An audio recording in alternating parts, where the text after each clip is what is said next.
right. Good morning, everybody. Happy Tuesday to you. Ben and Woods 97.3. The Fan. It is, man, it is lovely. Lovely to be here with you this morning. Don't know what to do. I know you don't mess with a winning streak, so. Are you insane?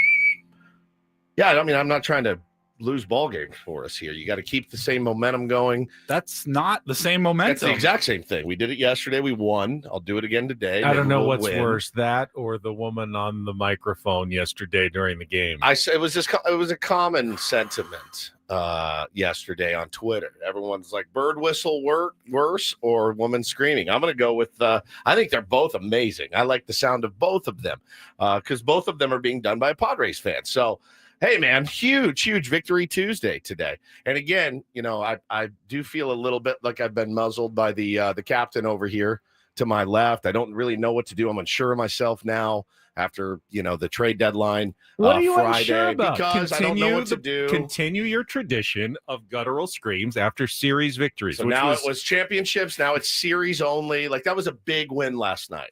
It was a big win. Yes, but they could still lose the series. Okay. Why would you jump the gun after game one of any series? Because that was an exciting win. I go game by game. We'll talk about the exciting win, but Okay. I don't want to just unsure. prematurely celebrate things before you've actually accomplished anything. But we accomplished the win. I'm celebrating the win. The win. The win. Every single win is now worthy of a guttural scream. It had been. It had been. I think for a while. We had series victories is what we had established was worthy of guttural I'm scream. pretty sure Woods did it after every win. I think I did earlier in the season, but again, like I said, now I'm unsure of myself. It's not where I operate best as a radio co-host for sure. But I'll figure it out. Listen, the story of my whole career. Every time I start to come up a little bit, the person I work with, they smack me down, and it's been that way since I started 15 years ago. So I'm used to it. I'm working it out, and I guess it's a me thing. I need to just do what I want to do anyway, but I can't because I'm a people pleaser. I've learned that in therapy. Always trying to please somebody. So listen, that is what it is. We do have the bird whistle, and it was a big win. I can do at least this. I think that's bad luck. And How's it bad luck? We're 1-0. At least it's filled with water. It's filled with water, and now the water splashes. Absolutely critical, we've learned. The water splashes all over me every time I do it. But Taylor was looking for it yesterday. I stole it from my 4-year-old. Where's my bird? I go, I don't know.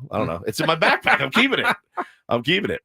Good morning, everybody. I'm Woodsy. That's Paul Rhino. He's the executive producer. Good morning. I'm still crediting the win with the guttural scream that we did yesterday. That could be it. Could be it. Could be a little bit of both. That was for the series victory over the Red Right. Sox. I participated in that scream yesterday. That's true. Happily. That's true. It's crazy, man. One game back right now. It's just nuts. We'll talk about that certainly.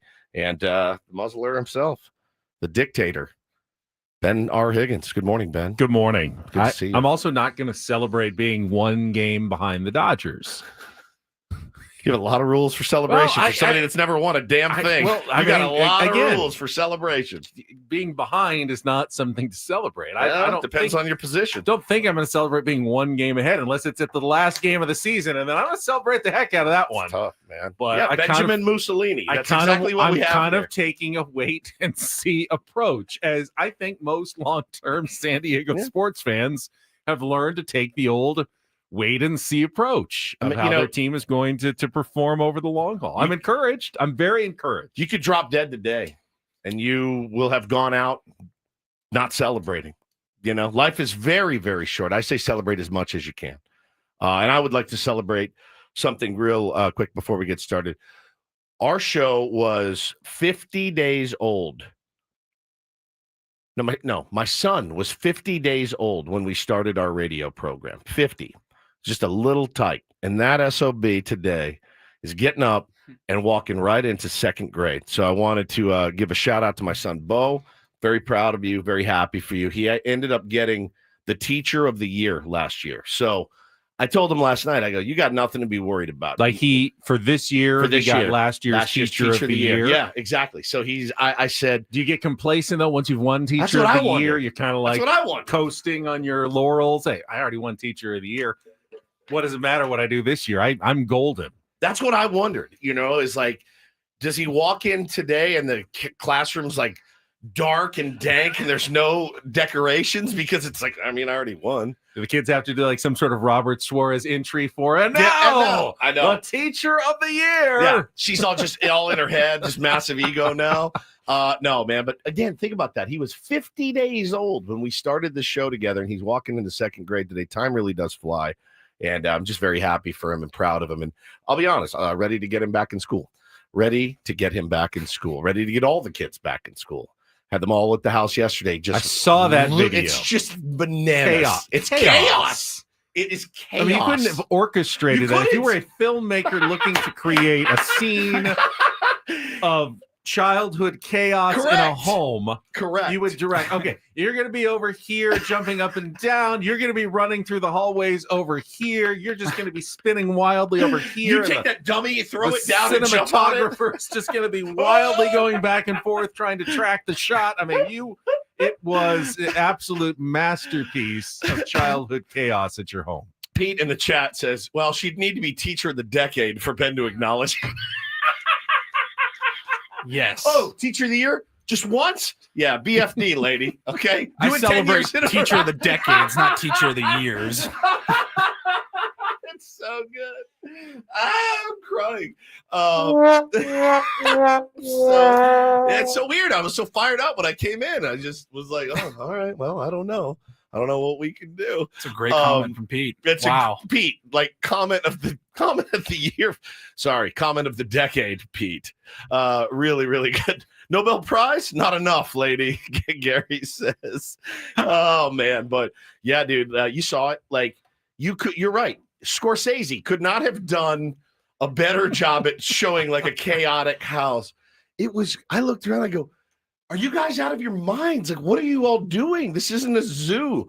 But, our buddy George tweeted me after I posted that video. I go, tomorrow can't come soon enough, meaning today. He goes, my kids are, 34, 27, 19. He goes, I would do anything to hear that sound again. And I said, now that is excellent perspective.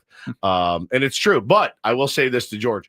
Both things can be true. 100% look around, take in the moment. But also, let's get your ass back to school. Let's get back in the routine and get after it. It's an interesting comment from George because my boys are grown now, 22 and 20 years old. And did Graham did he go already? Is he off to Seattle? He hasn't left yet. Okay. Although he had a job interview via Zoom up in Seattle yesterday, already trying to line up some work for when he moves, which is pretty cool. Very responsible of him. So responsible. He'll arrive and he's already going to have a job, place to live, all waiting for him. Does he know he could have milked like an easy 6 months? Like easy. Like, sorry, Dad, send money. I can't find anything. It's don't weird. know how I got so lucky. Not sure what I did right with this one, but he seems to be on top of things.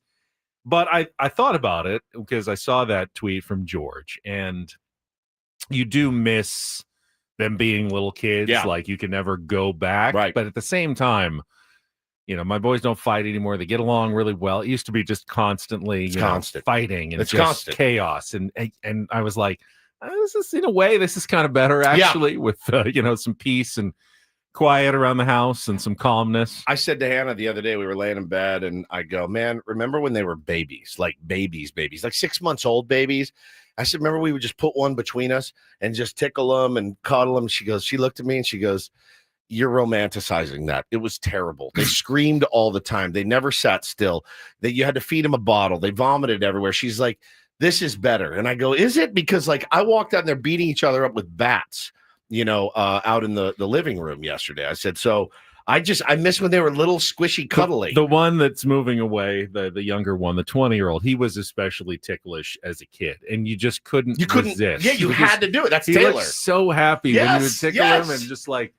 And now you think about it, that would be really creepy to start trying to tickle them now. Like, he's Dad. What in the world? Go home today and just be like, hey, how you doing, Grammy? I know. Come here, get over here. Oh, I loved the little when they were little. He smacks you in the nose. Yeah, he punches you. Yeah, I missed the little when they were like little bubs, dude. But then if you went and pulled audio from when they were little, it probably would have been me complaining what a nightmare they were at 6-8 months. But yeah, man, I'm stoked for him.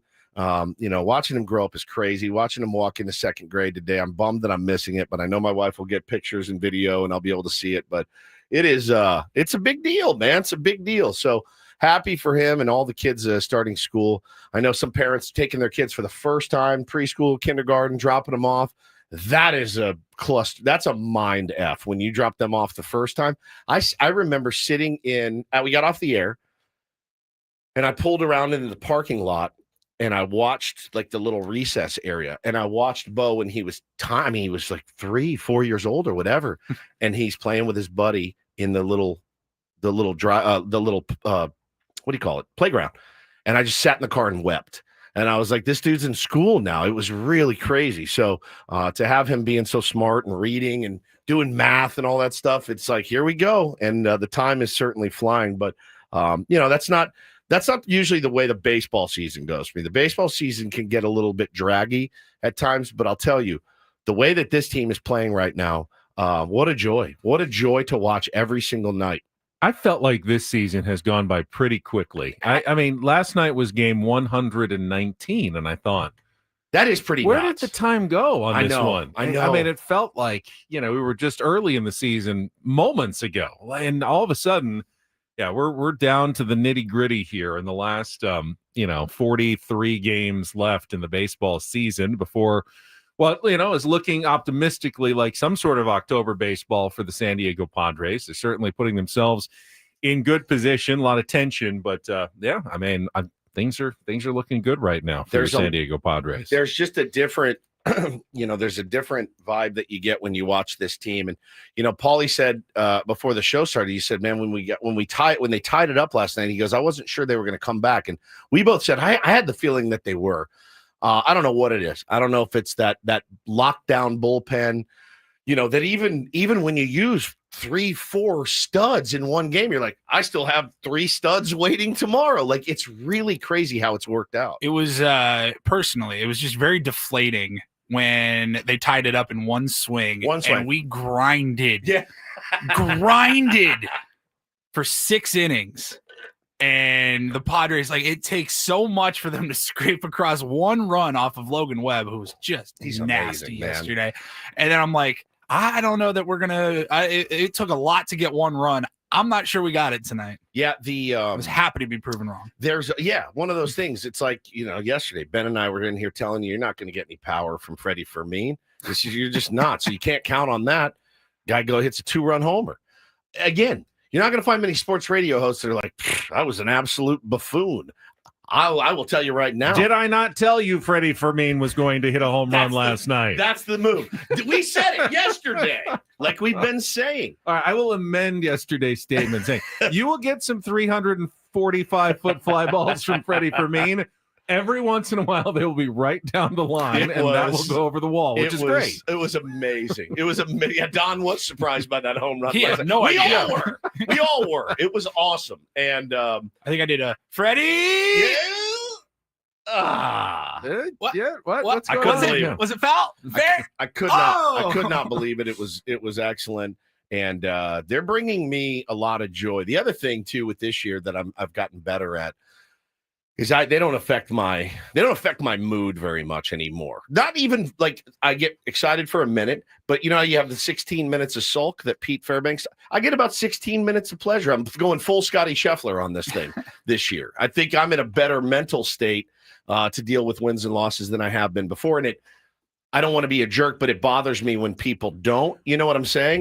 Because that used to be me. I used to get really down about it because I'd be like, I don't want to go in and talk about a loss. Now I'm like, man, just a part of it. Can I be honest with you? You get a couple of minutes here. I try not to get obviously too high or low after any single game. It's a 162 game season. I prefer to approach it like the players and coaches kind of do. Sure. It's like just one more game. Here we go. Next game as a fan. But I do kind of get stressed out because I know a lot of fans don't think that Correct. way. And I do feel like when the Padres lose, that sky is falling, that we're going to have to deal with that sky is falling mentality that honestly, I don't think the players and coaches really have to deal with, which is great for them. They do flush it. They just move on the next day, no matter how bad it looks. 10-2 Nick Pivetta gets, beaten around on Friday. They're just like, let's come back and win the series with the next two. But there's always a certain element, and I'm not blaming all of you out there because I don't think this is universal, but there is that doomer, sky is falling element of it that I feel like I'm going to probably have to spar with someone on social media or something, or I'm going to read something in Bristol and go, oh, come on, let's not kill all the vibes here. It's been a really, really good second half of the season for the San Diego Padres. They're not going to win every game. They're not going to win every series the rest of the way. They really aren't. And that doesn't mean that they've done something wrong necessarily, or it's a sign of impending doom. It's just, it's baseball. But right now they're on a really good ride, and you just want to keep it going as long as possible. At some point it will end, and they'll lose a series, before the end of the season. I can lose in the playoffs. I can almost guarantee you that they'll lose the series before the end of the season. But it doesn't mean that it's all over. It just means that that's baseball, and it's going to happen. Yeah, Gary says, mood changing is crazy over a kid's game. Yeah, it is. And for me, it's a little bit different, and I think for us, but I mean, Paulie knows when they drop like 2 or 3 in a row and we'd have Schilt on Friday, I would be a wreck. I couldn't sleep. I would be anxious, nauseous, because it's like, I got to do my job and make sure I pound him a little bit. That sounds weird. But I also realize that there's still tons of games to go. So I would be a wreck about it. I really would. And now this year, I'm like, I don't care. I mean, it's not that I don't care. I just am like, it's not affecting me. I have a little bit more perspective in my life. Right. And it's just been great though. But yeah, man, when they go out and they win a ball game like they did last night, it was great. And you want to start that series hot. You got a tough customer today in Robbie Ray. You're going to have to find a way to beat him as well. But man, there's a lot of positives after last night. A lot. Padres are actually underdogs in the game. Yeah. Betting wise, at least Las Vegas said with the pitching matchup and Logan Webb on the mound, they were underdogs on the road. You feel like you're not going to win every series on the road. So that was a really good win last night. Loved it. We will talk about it. We will get through the highlights. We will set the menu. We'll talk about the woman speaking dolphin all night. All night long. The woman speaking dolphin at Oracle. I was getting texts. I mean, it wouldn't stop. From people I haven't heard from in a while going, are you hearing this? Are you watching the game? Yeah. I've like 7 texts. Are you watching this game? Are you watching this game? I turned the volume down on the TV. You should see my DMs. The Twitter went absolutely insane. It went insane with this woman last night. Now, I found out she's a huge, huge Padres fan. Well, then I'm even more upset now. Are you? Oh, yes. See, I'm more happy. I don't like it when Padres fans, A, tick me off like that, and B, embarrass the franchise. She embarrass didn't. the She fan didn't do base. anything. Yes, she did. No, that she was didn't. horrible. All she was yelling for her team. She wouldn't do anything wrong, untoward. She was a loud, boisterous fan. I thought it was great. I'm on the fence here because you can't. I mean, you want to cheer for your team, but we were all suffering as well. It was tough. I know it was tough. It was tough. We will talk about it all. Set the menu. I'm a fan for what we've got coming up on the program today. First, though, let's check with traffic. Kelly Danick's back, and then we'll be right back to set the menu here on 97.3 The Fan. From the 855 Get Ross Traffic Center, protecting San Diego after accidents or injury, here's Kelly Danick. Traffic is brought to you by the Oceanside Police Department, now hiring public safety dispatchers. Good morning. Rough start for southbound 5 travelers near Old Town. Some water in the roadway, apparently from a broken sprinkler, has touched off this 2-vehicle accident. 1 vehicle over the side. Only thing blocked there, Old Town on-ramp to southbound 5. So just take it extra carefully there. Fortunately, looking good elsewhere around the county. You might see a little patchy fog here and there, but doesn't seem to be causing any problems. The Oceanside Police Department is hiring public safety dispatchers. Earn up to $87,000 a year. Lateral bonuses up to $11,000.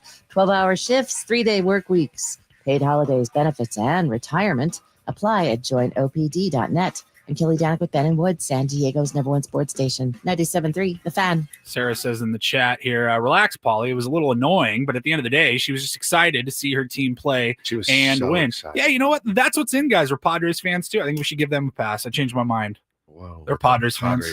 Paulie with the hot take this morning. Yeah, but that's what's in, guys. We're clearly looking for some clout. Correct. She was just cheering and going on TV. She did. She wasn't looking you for just clout. Act like that at a baseball game. Probably, by the way, knowing that you're being picked up on the broadcast because you're everybody that knows you is texting you. Is that you? Are those your seats? You're looking for some sort of attention or clout. East County Chris nails it. So in San Francisco, it's usually the annoying drunk guy you can hear. I heard him too. Oh, he was there. He was there too. He's the one that makes me insane because he yells out like, "Easy out" for Cronenworth. Cronenworth gets a knock. I'm like, "Keep it up, chump." He was fouled terrible. one off his foot. He goes, Shake it off, Jake. Oh my God. He also goes, "Ring him up" on a 1-1 pitch. I was like, that's going to be tough to do. But I thought she's a sweet, sweet angel. And she's a big Padres fan. Somebody tweeted me she's a tier 1, and I was like, I don't know who she is. John down the hall, John and Tammy, they want to find her and put her on. Oh, I mean, that's the bit. So I think that it's not her fault. I think it's the microphone's fault. Like the mics were very, very hot. And so I didn't hear anything untoward. I didn't hear anything. She was a big Jeremiah Estrada fan. I know that. well, it's the microphone's fault that we all heard it. But had she been sitting in the upper deck away from the microphone, you wouldn't have heard it. I think her section at least would not have been all that fantastic. happy. There's nothing wrong with that. Nothing. a lot wrong with that for 3 hours. It was pretty. Hannah walks. She goes, "Did you hear that?" I go, "Yeah, yes, I hear it. Of course, I hear it. The whole county hears it. The whole Why world did hears it." everyone want to know? Our fan is Did you back. hear it? We all hear it. Loves the Padres. So I loved it. Now that it's over, I loved it. Now, the main question I got last night was, how do we get her to LA this weekend and get her right by the dugout like she was in San Francisco? Get her right there, just making DR crazy. So if we can find a way to get her to LA, man, she needs to get in there. Some people buy tickets for whole series. There's a good chance she could be back there tonight. I have no idea, but we'll find out. Tony says she was too much. Great to be a super fan, but come on, I heard her in my sleep last night. Another guy. Now this hit me. He goes, "Dude," he goes, "this is making me insane. I keep thinking it's my baby monitor." So he's got a little baby asleep. He's watching the game and he hears her and he's like, and anybody's ever had a kid, it's like, "Oh no, they're oh, okay, it's not. It's just the TV." It was great. I loved it. We'll talk more about her. We've got audio of the usher going down and having some words with her. That's true. Got some complaints. Get her to Chavez Latrine this weekend. All right, please. Highlights our Padres wrap up coming up in our next segment. Later on, we'll be joined from San Francisco by Jesse Agler, the incorporator, calling the game last night. That's at 8:35 this morning. In and around that, our regular features like Don't Do This, Take on Woods, the Rhino Report. We've got, finally, Michael King bobbleheads. Is that official, Paulie? I don't know if anything's ever official. It's not. You've got it on the Nobody rundown knows. here, so I thought maybe it was official, but we're gonna try it. We're gonna try giving We'll away give it some a Michael shot. Are King you guys sure? bobbleheads. We've had starts and stops on this giveaway the last three shows, so it's on the rundown at least for now. And we'll talk about obviously the Dodgers and the NL West race and the rest of baseball, all coming up. First, though, Padres wrap up next year with Ben and Woods on San Diego's #1 sports station, 97.3 The Fan. Gambling problem? Call 1-800-GAMBLER. GEGE 000-466. For a full list of games and rules, play at 7 Mile Casino. Visit 7milecasino.com. How would you like to sit down to a California-style blackjack table, and every time someone got a face card, they would scream and celebrate because they love seeing those aces and face cards? Yeah! Would be fantastic, right? Actually, the atmosphere at 7 Mile is one of my favorite things about the place. It's upscale, it's fun, but it's also laid back. There's no slot machines, so, if you don't like loud, annoying sounds, you don't get those at 7 Mile Casino. True. It is a much more chill vibe. You just go in to play some cards or have a delicious feast with your friends. Breakfast, lunch, dinner. They got the 24/7 players menu as well. It is a fantastic place to go hang out, It's a great place pregame, postgame. I've said it many, many times. You can go any time of day, open 24 hours, really easy to get to. They got everything you're looking for at 7 Mile. Skip the drive to the East County, skip the parking garages, the long walk to the back of the casino to find the Smoky Card Room. Just make the short trip down the 5, get off at E, and then stay on the west side of the freeway. That's Bay Boulevard in Chula Vista. You're pulling right into 7 Mile Casino. It's just 7 minutes from downtown.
Hey players, things are about to get real here in San Diego.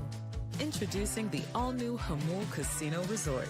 With a 200-room hotel tower, exciting new eats and drinks, plenty of new places to play, and a luxe spa and salon. Hello, rooftop pool and deck.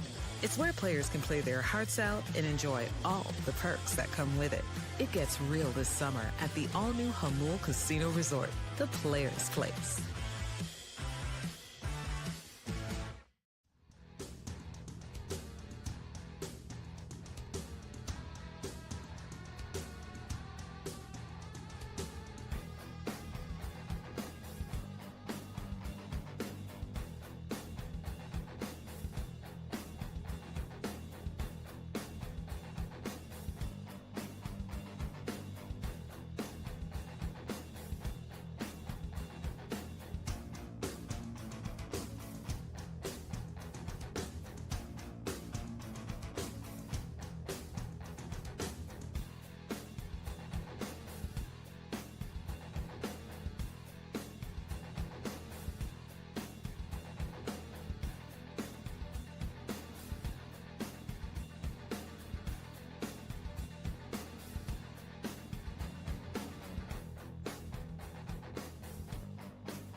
Yes, I can acknowledge that the Padres are closing in on the Los Angeles Dodgers, and that is a good thing. That's the goal here for your San Diego Padres in the second half of the season.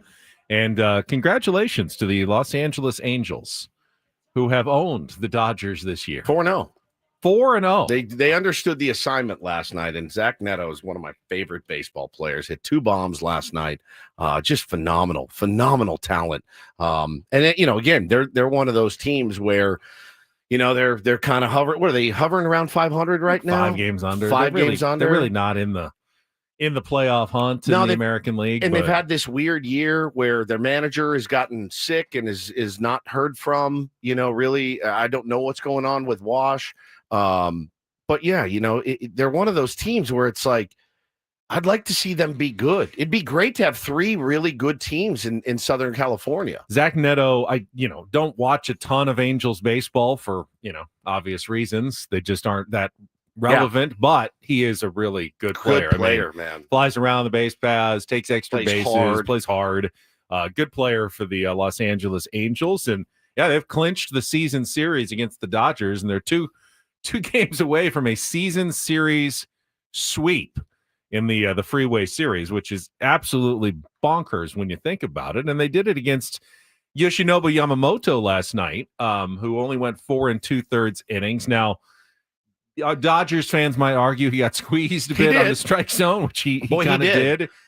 Certainly, there was no doubt about that. Then when he had to come in, the Angels were ready, and they did some damage. 6 earned runs charged to Yamamoto, who has been obviously one of the better pitchers, Cy Young contender, but the Dodgers haven't really taken advantage. I think he's 10-8 or 10-9 now. I mean, same with Logan Webb. I mean, he's obviously, we watched him last night, how good Logan Webb is and can be. I covet him. Is that weird to say? I covet Logan Webb. I look at him and I think about him with Ruben, and I think about him at Petco. Not that Oracle's a bad place to pitch. It's a great place to pitch. But I covet Logan Webb. I think about his pitch mix, and I think about, and I watch a ton of baseball, and I watch guys that I go, oh my God, like Mason Miller would be maybe the most uncomfortable AB in the big leagues. But when I see Logan Webb, I go, that is a starter. He knows when to juice it up. He knows when to take some off. He knows how to go in. He knows how to go out. He knows how to go up. His 2-seam bend to a right-hander, I can feel my hands throbbing when I watch him pitch. I go, to get sawed off by him must be the worst. It must feel like trying to hit a bocce ball. A bowling ball, right? Just like, it just doesn't go anywhere. And I looked it up last night, too, because I was curious, because I saw a couple people going, got to get it in the air, got to get in the air. And I go, traditionally, you're not going to lift a lot of balls off Logan Webb. Something's got to hang for you, and you have to punish a mistake.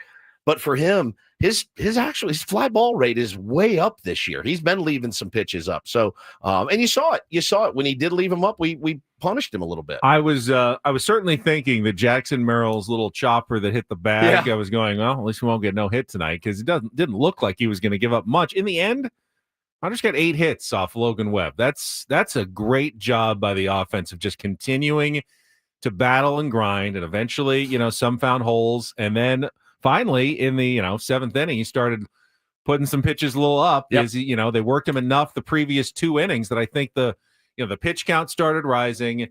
Couple of balls, got up, and Freddie Fermin went deep. We'll hear the highlight coming up here with Jesse and our Padres wrap up. We'll do that right after a check of traffic on 97.3 The Fan.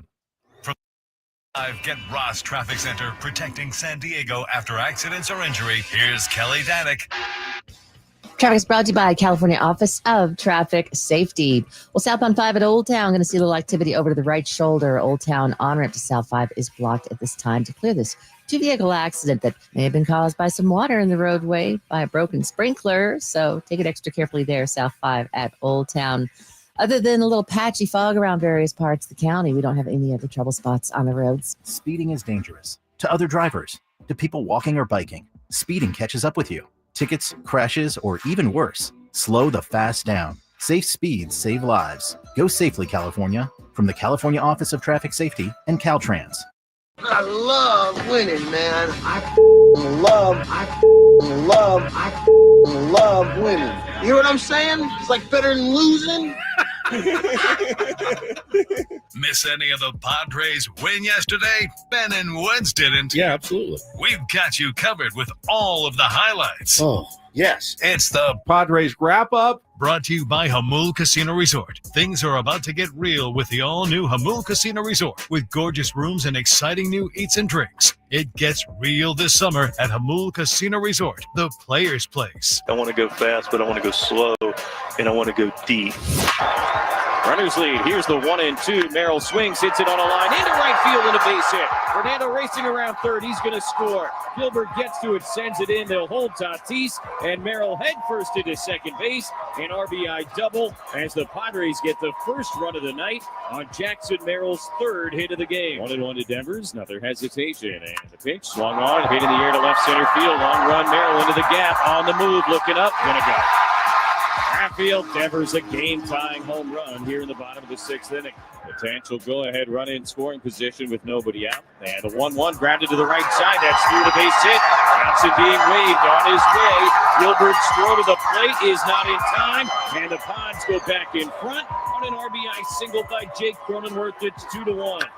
First pitch swinging, Freddie Fermin towards the left field corner. That is gone! A home run! Fermin put it right over the 339 marker down the left field line. A two-run shot. Oh, and just like that, the Padres lead it now, 4-1.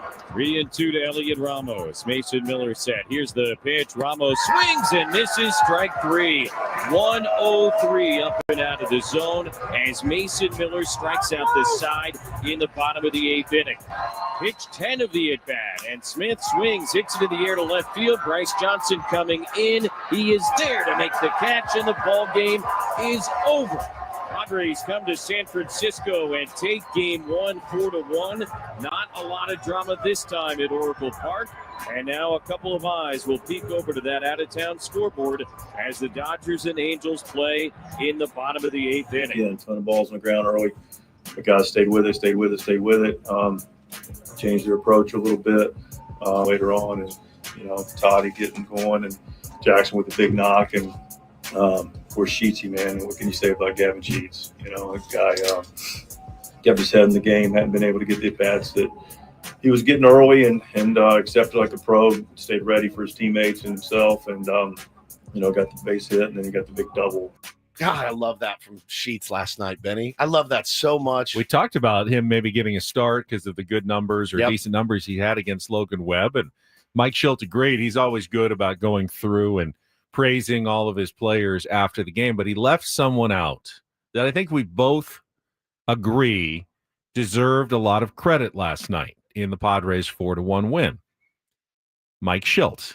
Oh yeah, 100%. Managed a great game. Good game last night. Yep, he did. Pulled a couple of strings with Bryce Johnson as the pinch runner at the perfect time, right before Jake Cronenworth's single that Gavin Sheets probably wouldn't have scored on, and then Johnson was out there for defense at the end of the game.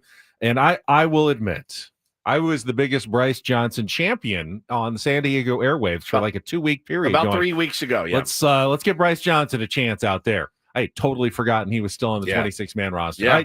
I had thought about Gavin Sheets not getting any playing time, going, boy, it's tough that Gavin Sheets has been such a critical part of this team all year long and can't even crack the lineup now. But I hadn't even thought about Bryce Johnson since the trade deadline. Not once. You switch hitter too? Yeah, apparently. Yeah, we learned that when last they brought year, him in the game last night, in. My jaw kind of goes, oh, I totally forgot that they still had Bryce Johnson on the team at this point. But, Mike Schilt picked a good time to finally use him post-trade deadline. Ended up paying off for the San Diego Padres. And what can you say about Freddie Fermin?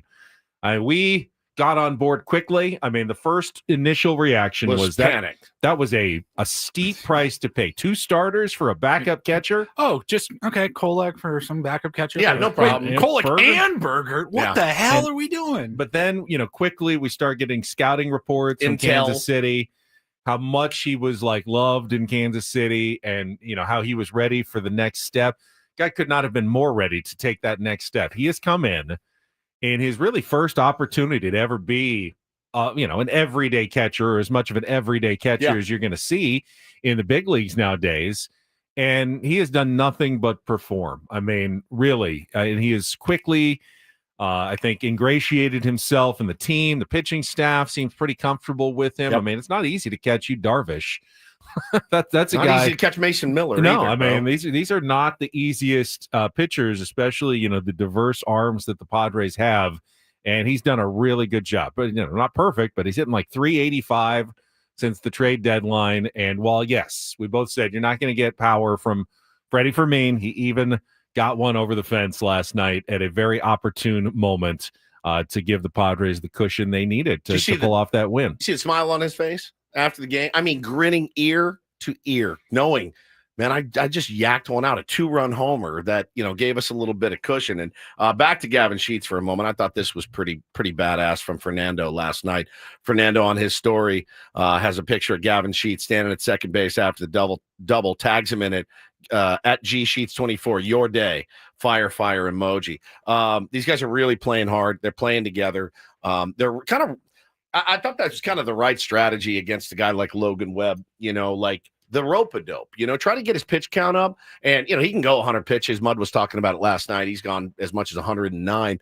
But you get him up into the 85 to 90 pitch range, it doesn't have the same bite, right? You will leave balls up. And, man, when they saw mistakes, they hammered him. And Fernando Tatis, being a guy that did that, Jackson Merrill, electric night last night, needed that badly from him. Was a great team win all around. You saw good defense. You saw hard-nosed baseball, right? Like the Fermin throw that sailed on him, Jackson Merrill's there to make a perfect throw, Manny Machado to make a perfect tag. Really good Mike Schilt baseball. to make a perfect challenge. Yeah, Mike Schilt to make a perfect challenge. It was a really well-played game last night and a lot of fun to watch. Let's talk about you, Darvish, for a minute. He's brilliant. I thought. So what can we now say? Because we've seen a couple good starts from you. We've seen a couple of rough starts from you, Darvish, which is not unexpected after the long layoff and trying to get through his spring training. But I think I'm fairly comfortable saying that when you, Darvish, has really good command, he can still be, a near top of the rotation type pitcher. Sure. We've seen it twice. It's definitely in there, which is very encouraging. I think we've also seen that if he's a little bit off, he's pretty pedestrian at this point. So I think going forward, you've got to imagine that Mike Schilt and Ruben Niebla are going to at least have to be keeping a close eye, especially when you have such a deep bullpen. I'm not saying that you won't use Yu Darvish in the playoffs. My guess is you will. He has good playoff numbers and experience, but he's not a guy that you can, like, hey, 2 innings, he's kind of, he doesn't really have it yet. You can't necessarily trust him every single night. Now, I'll give him a lot of credit. He has had, Oracle Park's been a house of horrors for him in his career. Over 9 ERA. Yeah, going into the game yesterday with the worst career ERA from any starter with a minimum number of innings at Oracle Park. And a nightmare. Got lit up a couple of times. I think we remember, was it early last season or 2 seasons ago, like nine runs. He had some bad days, especially in the wind and the cold, and it was starting to get windy, and I go, oh, this is not the matchup I was looking forward to. But yeah, he was tough. He overcame it. Had a couple of soft singles and worked out of some jams with guys on base early and then locked in. I didn't know that we'd see a necessarily say it, Donnie, inning from you, Darvish, at any point, but striking out the side, even if it was the kind of the bottom of the order. And those guys are big leaguers. Yeah. Because the Giants traded away other big leaguers and probably had to call them up at this point, but still, good for you, Darvish. A real nice step forward for him last night. Yeah, he threw a splitty like 15% of the time. I think it's the second start in a row he's done that. And he got a lot of swings and misses on it. So he was great.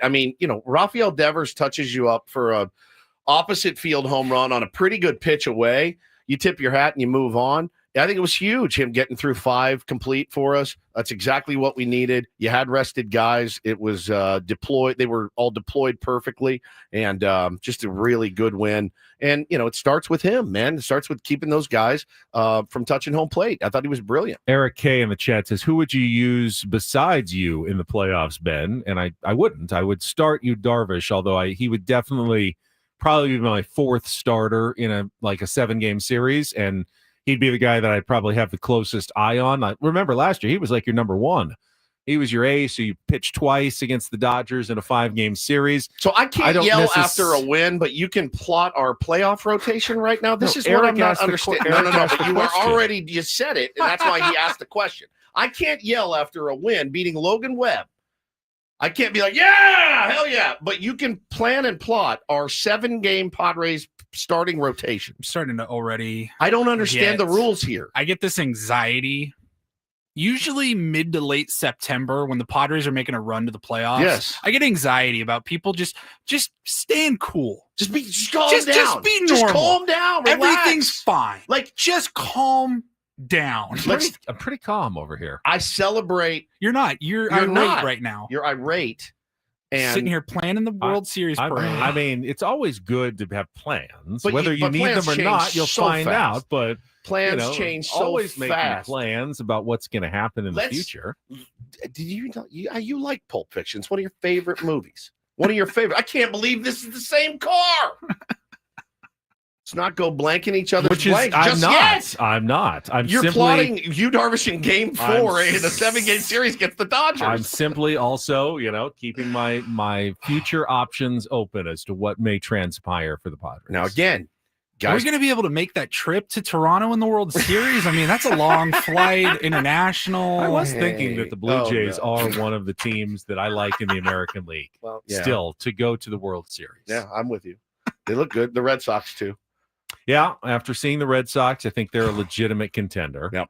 But it's the Blue Jays that, to me, I think might surprise some people. Yeah. Neither here nor there at this moment. But Paulie, I know what you're talking about. You got our boss out there tweeting like a 16-year-old, just losing his mind on Twitter. I'm going to have to take his phone from him or delete his Twitter account. I mean, it's insanity what he's tweeting. Well, I agree with that because he's giddily, he's like, he seems too giddy. Settle about down. things. I'm just not relax. giddy about anything. Don't forget. I'm trying to remain cold and calculating about potential plans. Let's not forget what Adam did, when Paulie was in Palm Springs, right? Like, you got to calm down a little bit.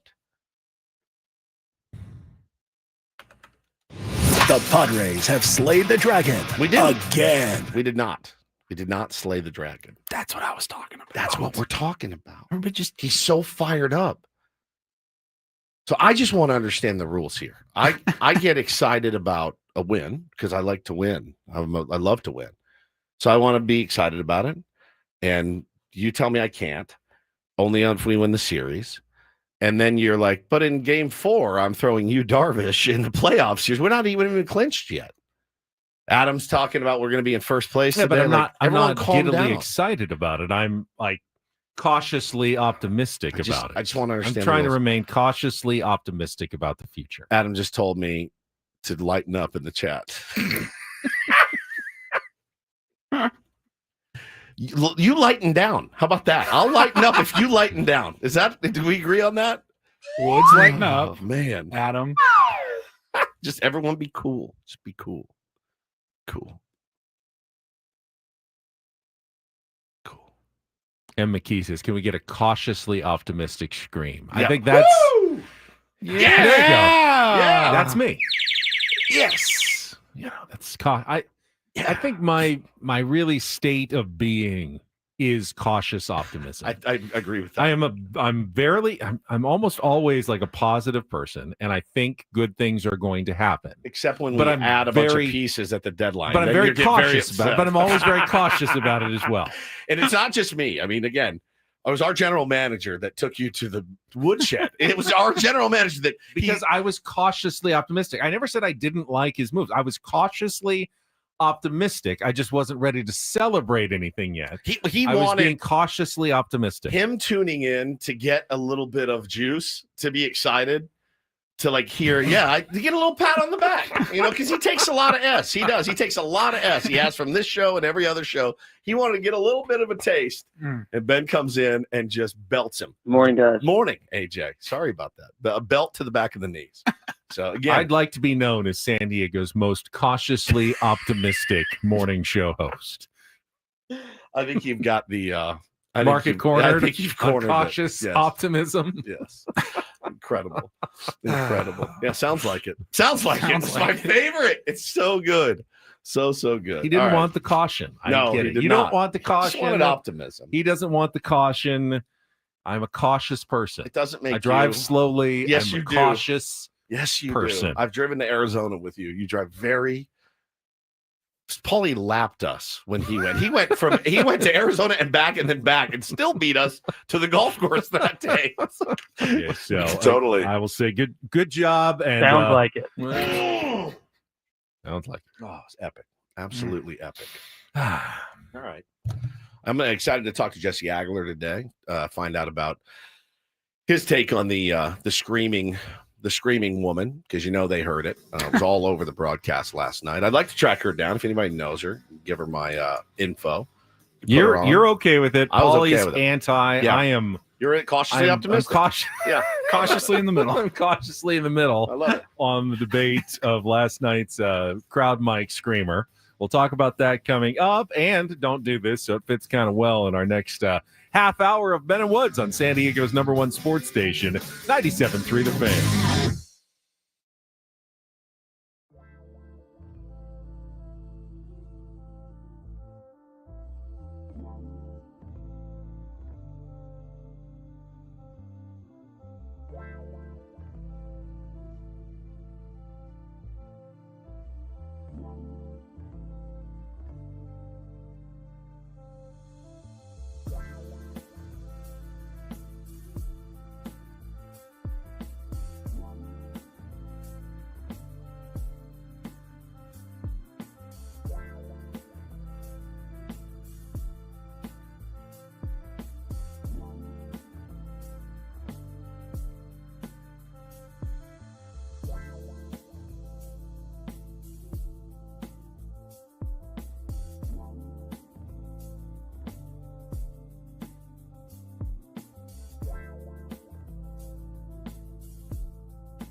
So Woods, you and I were both saying that we got inundated by texts and DMs last night during the game asking, do you hear the lady? I'm still getting them, by the way. On the microphone.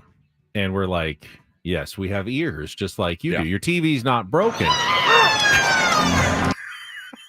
Ruben Niebla also knows what we feel like, but it's not about the lady. It was about what happened over the weekend in the iPad incident with the Boston Red Sox. And our pal Dennis Lynn at The Athletic came out with a new story this morning. We talked about it earlier this week.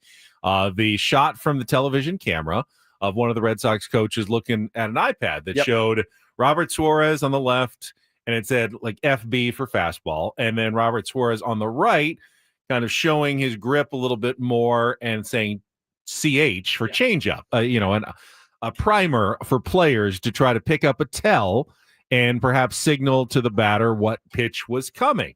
And Dennis talked to Ruben about that yesterday, and Ruben said, I got 38 DMs. That's light work, Ruben. Light work, bro. People say, did you see this? Did you see what was going on? Did you see what the Boston Red Sox are doing? He goes, yes, we already knew. Thank you very much, everybody. As I told you earlier, they already knew. This did not come as a big shock to the Padres that other teams were looking and perhaps finding tells on pitchers like Robert Suarez. But it was an interesting piece that Dennis wrote in The Athletic this morning about just kind of the process of how they, keep a tabs on all of their pitchers. And Ruben said, keep a tabs. Said that's one of the things in spring training. Like, we're like, this is what you do to tip pitches. And through the course of the year, when you're working through battles or however you want to put it, some tendencies start showing back up. And we're always cross-checking. They know the tips of their own players almost certainly better than the other teams do. Oh, yeah. Because they're the ones who see them constantly over and over in spring training. Their own players. I mean, think about the backfields in Peoria. And you've got a bunch of guys standing behind the mound watching every pitch that Robert Suarez throws in spring training going, see, I can see the difference there. And if you don't hide that, we know what's coming. So they are well aware of this stuff. And they try to keep an eye on it. But as Ruben says, you get in a pressure situation in the game. Sometimes you're concentrating on 7 other things, and the one thing about maybe turning your glove the way you're supposed to starts to slip. And so we remind you about that constantly over the course of the season. Yeah, no kidding, man. And I liked this part, and they asked Schilte about it too. And Schilte says, look, I think it's a little bit overblown. You can look at it, slow it down. You can take a picture of it. Go do it in front of 40,000 people in real time with an athlete that's moving to see how successful you are. But he also said that it happens all the time where you'll see a guy on second do some funny thing with his arm, and it's like, oh, he's relaying from second base. No, that's a deke, Niebla said. They're bluffing. They want to get in our head. They want us to have to change. And that's so true. They do that all the time. They may not have a damn thing on you, but if you think that they have something on you, your edge and your confidence, if you're on the mound, you go, do they have my grip right now? Like, should I throw this pitch? Right. If they can get you thinking about, disguising yourself, maybe you'll not think about the conviction of the pitch or something else that will give them an advantage. So they're going to keep doing that and trying to get in your head. What would you guys think about banging the iPad altogether? Like, would you be in favor of getting rid of the iPad? I don't know. I mean, just because the iPad's in the dugout, so what? I mean, they still can have them up in the tunnels. They're going to find video of players. Well, they're never going to eradicate video of players. The games are all on television. No, but like, think about Tony Gwynn, one of the basically trailblazers of studying video to improve, right? Mm-hmm. And I guess it was, from what I understand, it was kind of a nightmare. Like, you had to have somebody that was like collected everything. And Mike Howder was his name, and I worked with him for many years at Channel 10. Tell me more about that process. He was Tony's video guy. Was it a nightmare? I think he obviously enjoyed working with a Hall of Famer, but it was meticulous. With that technology, had to have been. I mean, and it's digital. It's so easy. To grab it. But back then, it was tapes and recordings and big room with a big giant VCR type setup and a television monitor and lots of cables. And he had to take it on the road with him for every single trip as well. He had to take it on the road, but he also had to get it like he's not going to give Tony Gwynn a 4-hour tape and be like, here's, your last. It had to be like, real editing is very time consuming. Perfect. And just you have to, cut it all down into a watchable chunk. It's just a matter of pressing a button, clip it, whatever. And like you could strike out. Gavin Sheets could like go up, strike out, see 5 pitches or whatever. By the time he gets back to the dugout, puts his bat, his helmet away, maybe grabs some water and sits down, his whole at bat is already broken down for him. I guarantee it. My point being is they used to do it. But it was like the knowledge. Like I remember when you're a kid, you guys ever remember a guy in the field pulling a card out of his pocket to know where to stand? No, never. They just did it. Do you guys ever remember as a kid? I mean, occasionally you'd see the manager or of course, coach push, go back, go left, go in. That was always happening, but they didn't have a card for every single player where, and it's pretty specific from what I understand. Well, it's like, okay, take 2 steps to the left here for this guy, or line up, 8 feet to the right of third or to the right of second base or something. Remember back in the day when a reliever would come in or a pinch hitter would come up, you didn't have to have 6 guys meeting on the mound. Oh, we're going to put in Lamont Wade Jr. here. And no, you kind of knew the scouting reports. I get it that it makes it easier, but I think it also opens up the door to the paranoia, like the total paranoia that these guys must live in every single day of, do they have a tell? Am I, what if you just banged them all together? Would that hurt the game? There was a situation I think it was on Sunday, where they used their mound visit. Like Ruben had already gone out, and whichever reliever, I wish I can remember exactly. I'm trying to go back to the game log. And you still had another batter. I think maybe Adam was in, and he had given up the single and the bases were loaded. And then they called in for a pinch hitter. I think it was Abraham Toro, but they had already used their mound visit and they couldn't go back out and do that meeting. So I think it was Freddie Fermin went out with the infielders and tried to give the scouting report on Toro to Jason Adam because they didn't have that mound visit again to kind of go through it. Now, it's, the catcher's job and the pitcher's jobs to know all the pinch hitters who they may face. So it's more of a review. Like when Ruben goes out there, it's not to give them the scouting report. It's to review a scouting report that they already gone over pregame in their meetings on all the potential like pinch hitters that you might face in the game. But it's also nice to get a little refresher. Like, hey, I hope I'm not confusing him with the other guy in the scouting reports that we had. How are we going to attack this guy? But they didn't have that visit. So I saw Fermin go out and kind of do the same thing for Adam. Like, okay, here comes Toro. Here's what we're going to do and how we're going to attack him in that situation. But you're right. You didn't used to see that. No, at least not nearly as often, back when we were growing up watching baseball. And listen, this isn't me on my front lawn, saying things were better back then. I look, if you can give your guys a competitive edge and if it makes their life easier and they can focus on, being better baseball players instead of going over where I need to stand for every single hitter in the Giants lineup, I'm fine with it. I have no problem with them pulling a card out. I think it's a brilliant idea, brilliant. But I just wonder with the iPads, does it breed a little bit more paranoia? There's already a ton. There wasn't been in 1975, there was paranoia. Do these guys have our signs? Do they have our location? Are they tipping all of this stuff? That's never going to change. Does taking the iPad out of it lessen the likelihood that there's cheating? I think a new school fan would say, yeah, absolutely. You want to find every advantage you can, win on the margins, as Mike Schilt says. And if you can come up with a couple of details that give your team the edge, whether it's the cards, the positioning, the scouting reports, you do it. I think there's an old school type fan as well. And I have some sympathy for this one as well. That shouldn't the players who are like the most instinctual best players have that advantage? Are you not like artificially, helping guys who really wouldn't be that savvy on the diamond by just like force feeding them like, okay, we're just going to tell you what to do. Whereas in the old days, those players would get weeded out. Like they just don't have the instincts for baseball. And the guys who really did, who understood the game, they would rise to the cream of the crop because they would know instinctually, okay, this guy's up. I'm going to start leaning to my left. I'm going to take a step back right away. Now it's like all relayed to everybody. You don't have to think about it anymore because your coaches already tell you exactly what to do half the time. Phenomenal point by Dominic in the chat. He said it was a little easier before the balanced schedule without the iPads and cards because you played a team 20 times. I mean, you knew. And before interleague play, you Right. didn't have any interleague games. So even the National League teams, you played tons of times, and you did get your own scouting reports on everybody. You just, I faced this guy many times. You're I like, know what I've to got do. 46 ABs against this guy. I know exactly what I'm doing when I go. I have my plan. But yeah, man, it was a really good piece from Dennis. I'm a little peeved at Dennis because we had Dennis on yesterday. He could have teased ahead to this story, and although I think give maybe us a little he talked nugget to Ruben yesterday, Maybe. probably before the game, so he didn't have a lot of the info to share necessarily with us. So give Dennis a little bit of a pass. All right, that's fine if you want to. But yeah, no, it's definitely interesting stuff, and it underscores the point that we make very often, that you're watching the game as a fan, and your first instinct is sometimes like, that was dumb. Why did they do that? Why weren't they prepared for that?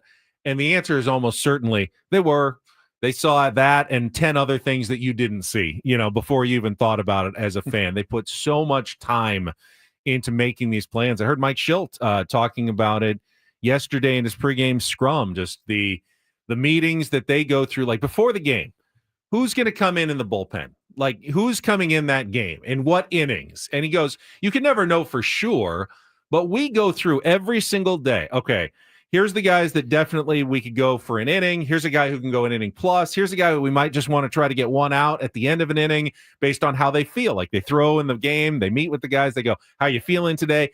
And then they kind of lay it out. All right, here's how it looks like in an ideal situation. You'll probably be around the 7th. You'll be the 8th.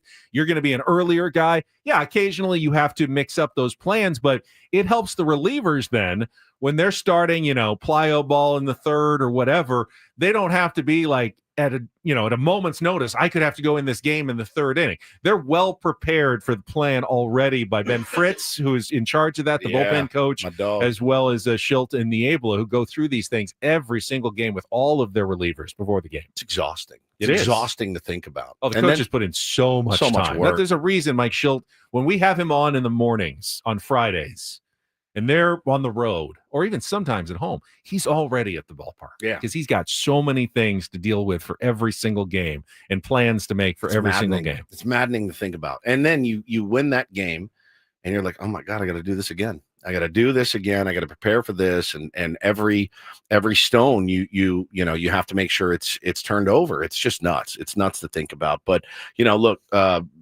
great piece by Dennis in The Athletic. Really interesting. Again, you want to DM Ruben Niebla, that's fine. That's on you.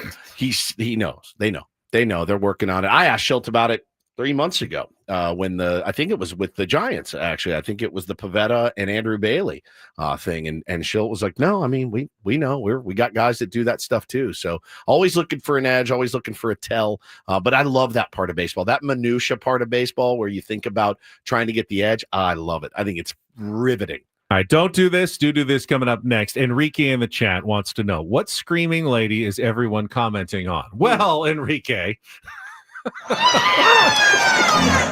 we will discuss the woman of the hour last night, as it were, coming up in our next segment. Plus, Myles Garrett, serial speeder, and more when we return with Ben and Woods. Don't go away. It's San Diego's #1 sports station, 97.3 The Fan. First, though, I'm going to talk about SDFatLoss.com.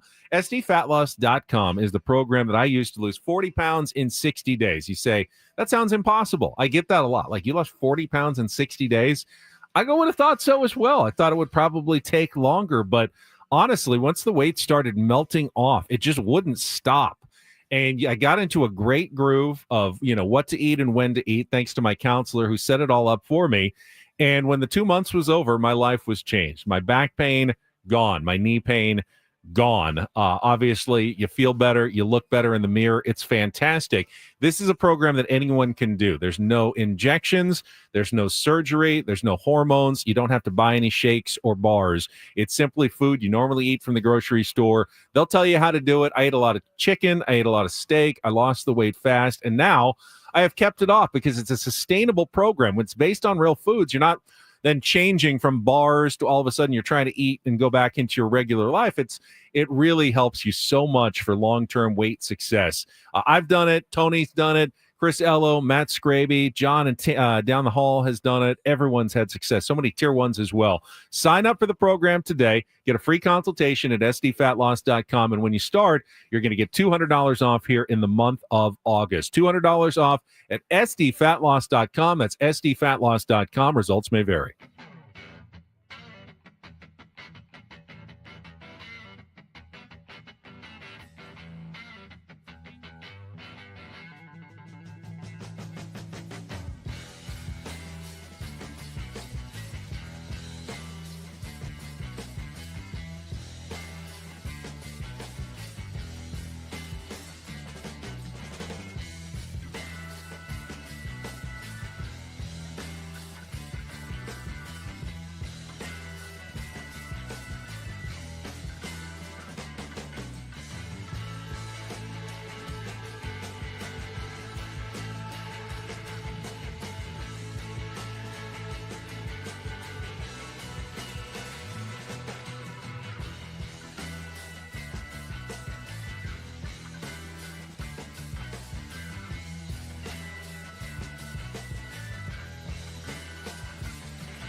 Hey players, things are about to get real here in San Diego.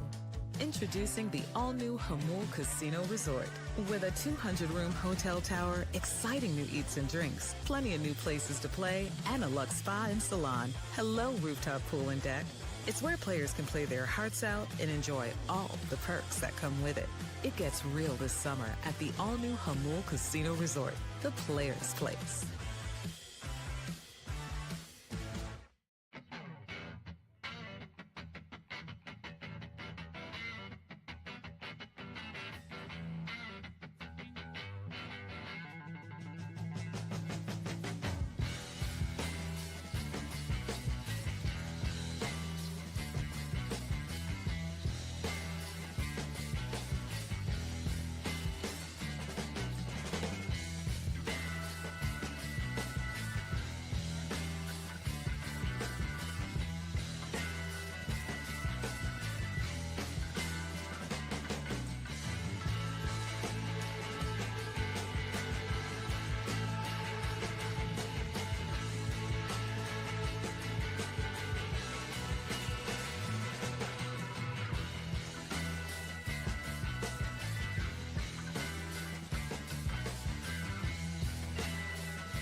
Don't do this. Brought to you by Trust and Will.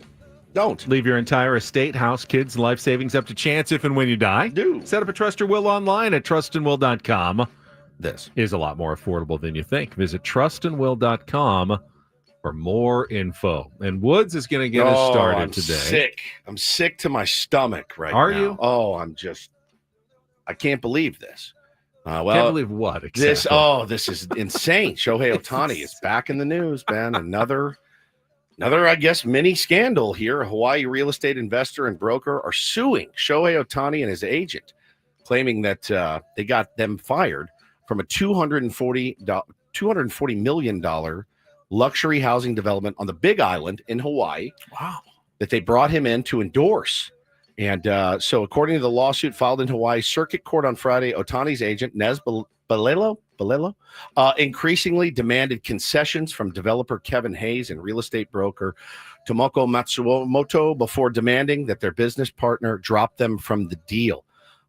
They were brought into the venture solely for Ohtani's promotional and branding value. They exploited their celebrity leverage to destabilize and ultimately dismantle the plaintiff's role in the project for no reason other than their own financial self-interest. I'm sick.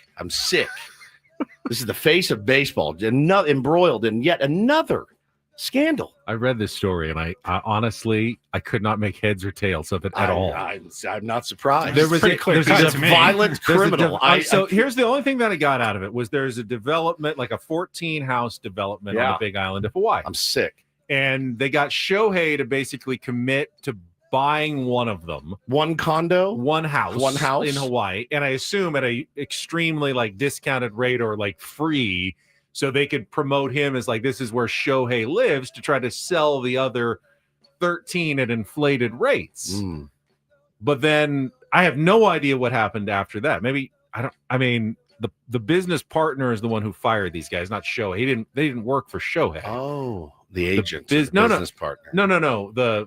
These guys is business partner. The ones that are suing got fired by their business partner because Shohei apparently their agent didn't like those guys. And all right, now close your text messages with Dave Roberts. Yes, I don't know. and tell us how you really feel. You're just so innocent. You can't see the dirty, dastardly behavior here. I tweeted last night, 2 months from now, Ohtani duped again. Agent forges signature and is headed to prison. They didn't say at all in the story what they did. I'm sick. Other than tortious interference. I'm sick. I can't believe this. That means either. I can't believe this. Yet another scandal. Somebody else will take the fall. That's one thing we do know. Crazy. The same sentiment, I think, still qualifies as the betting scandal. Sure. Where at worst, he's a degenerate gambler who deserves to be in jail. At best. And at best, he's gets in a lot of really dumb business situations. Maybe not a great business, right? Man. Yeah. I think that's fair. Potentially. I'm sick with this, though. I can't believe that this is sullying the great name of baseball yet again. So you're not going to buy a house? I know you love Hawaii so much. Hawaii, but Shohei's complex. I've never been to the Big Island, but I don't want to be on. I like Kauai. I don't want to be anywhere where it's a big island. I like the small. Too big. You like smaller too big. Islands? Yeah. Fair enough. I am just sick with this right now. All right, this one. Obviously, that's tongue in cheek. Before you guys start coming for my children and stuff, I'm just making a joke for the love of God. I kind of rolled my eyes at this story a little bit. The fact that it's a headline on ESPN.com. Cleveland Browns defensive end Myles Garrett was issued a citation for speeding on the interstate in Cleveland early Saturday morning. He was clocked going 100 in a 60. It was 2 a.m. and the freeway apparently was pretty empty, so he was going pretty fast. Now, he wasn't reportedly drunk or, driving recklessly other than going too fast. So he has been fined. He's got to pay a $250 fine. If he does, he doesn't have to appear in court. It's a speeding ticket. You got a speeding ticket. Now, apparently, he has at least 7 instances of speeding tickets in Northeast Ohio. Guy likes to drive fast, apparently. He flipped his car at one point, though. He did. So that was 3 years ago, and he actually injured himself in a car flip. He does not learning from his mistakes very well. True. I would say that. And I think after that the accident, he was driving 65 and a 45. Okay. Just like fast. It's fast, but we've all done it. Yeah, I mean, we've all kind of done that as well. And I mean, we've all hit 100 at some point, like on an empty highway. Indeed. Speak for yourself. Indeed. I follow the rules.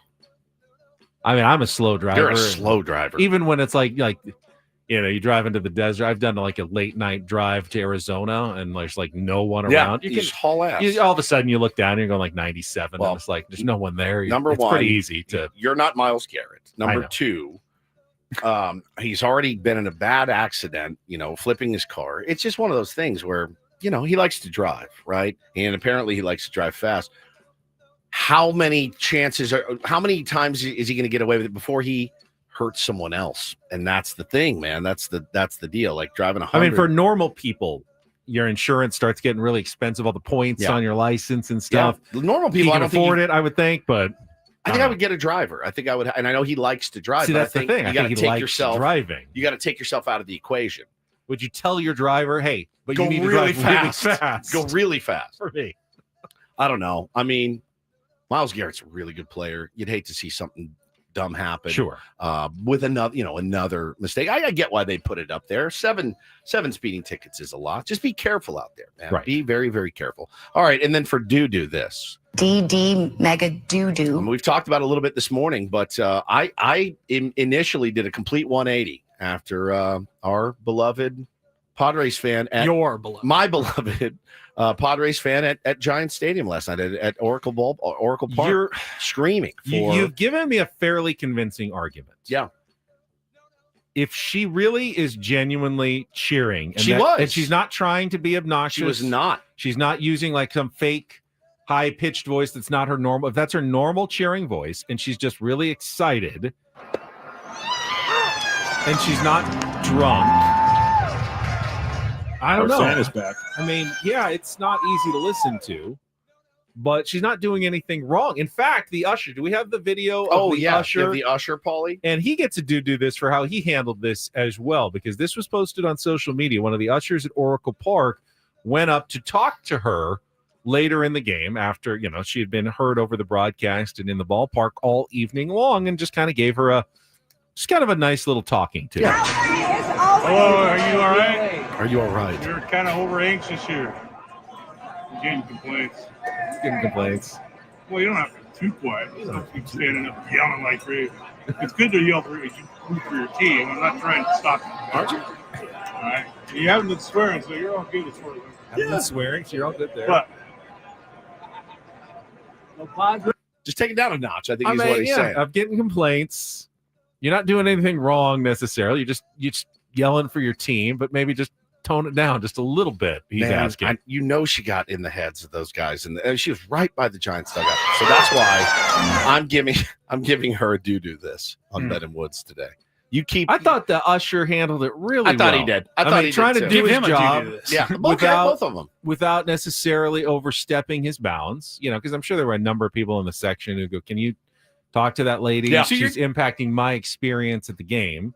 Like, I was texting with some buddies about it. Like, imagine sitting next to that woman. First of all, so there you go. There you have it, right there. But Paulie, I go, we basically are sitting next to her because I can hear her the entire time. I couldn't do it. Single pitch. I couldn't do it. I could not sit behind her or in front of her or whatever the whole game. It would drive me nuts. But I'm also that's like my number one pet peeve. I hate to blame any TV or radio people. Do the audio technicians get some of the don't do this for not making an adjustment? I thought Dave Mark on the radio, you heard her, but it wasn't quite as loud as it was on television. It was really loud, and I assume she was sitting right by the crowd mic that they usually put like on the padding by the net behind home plate.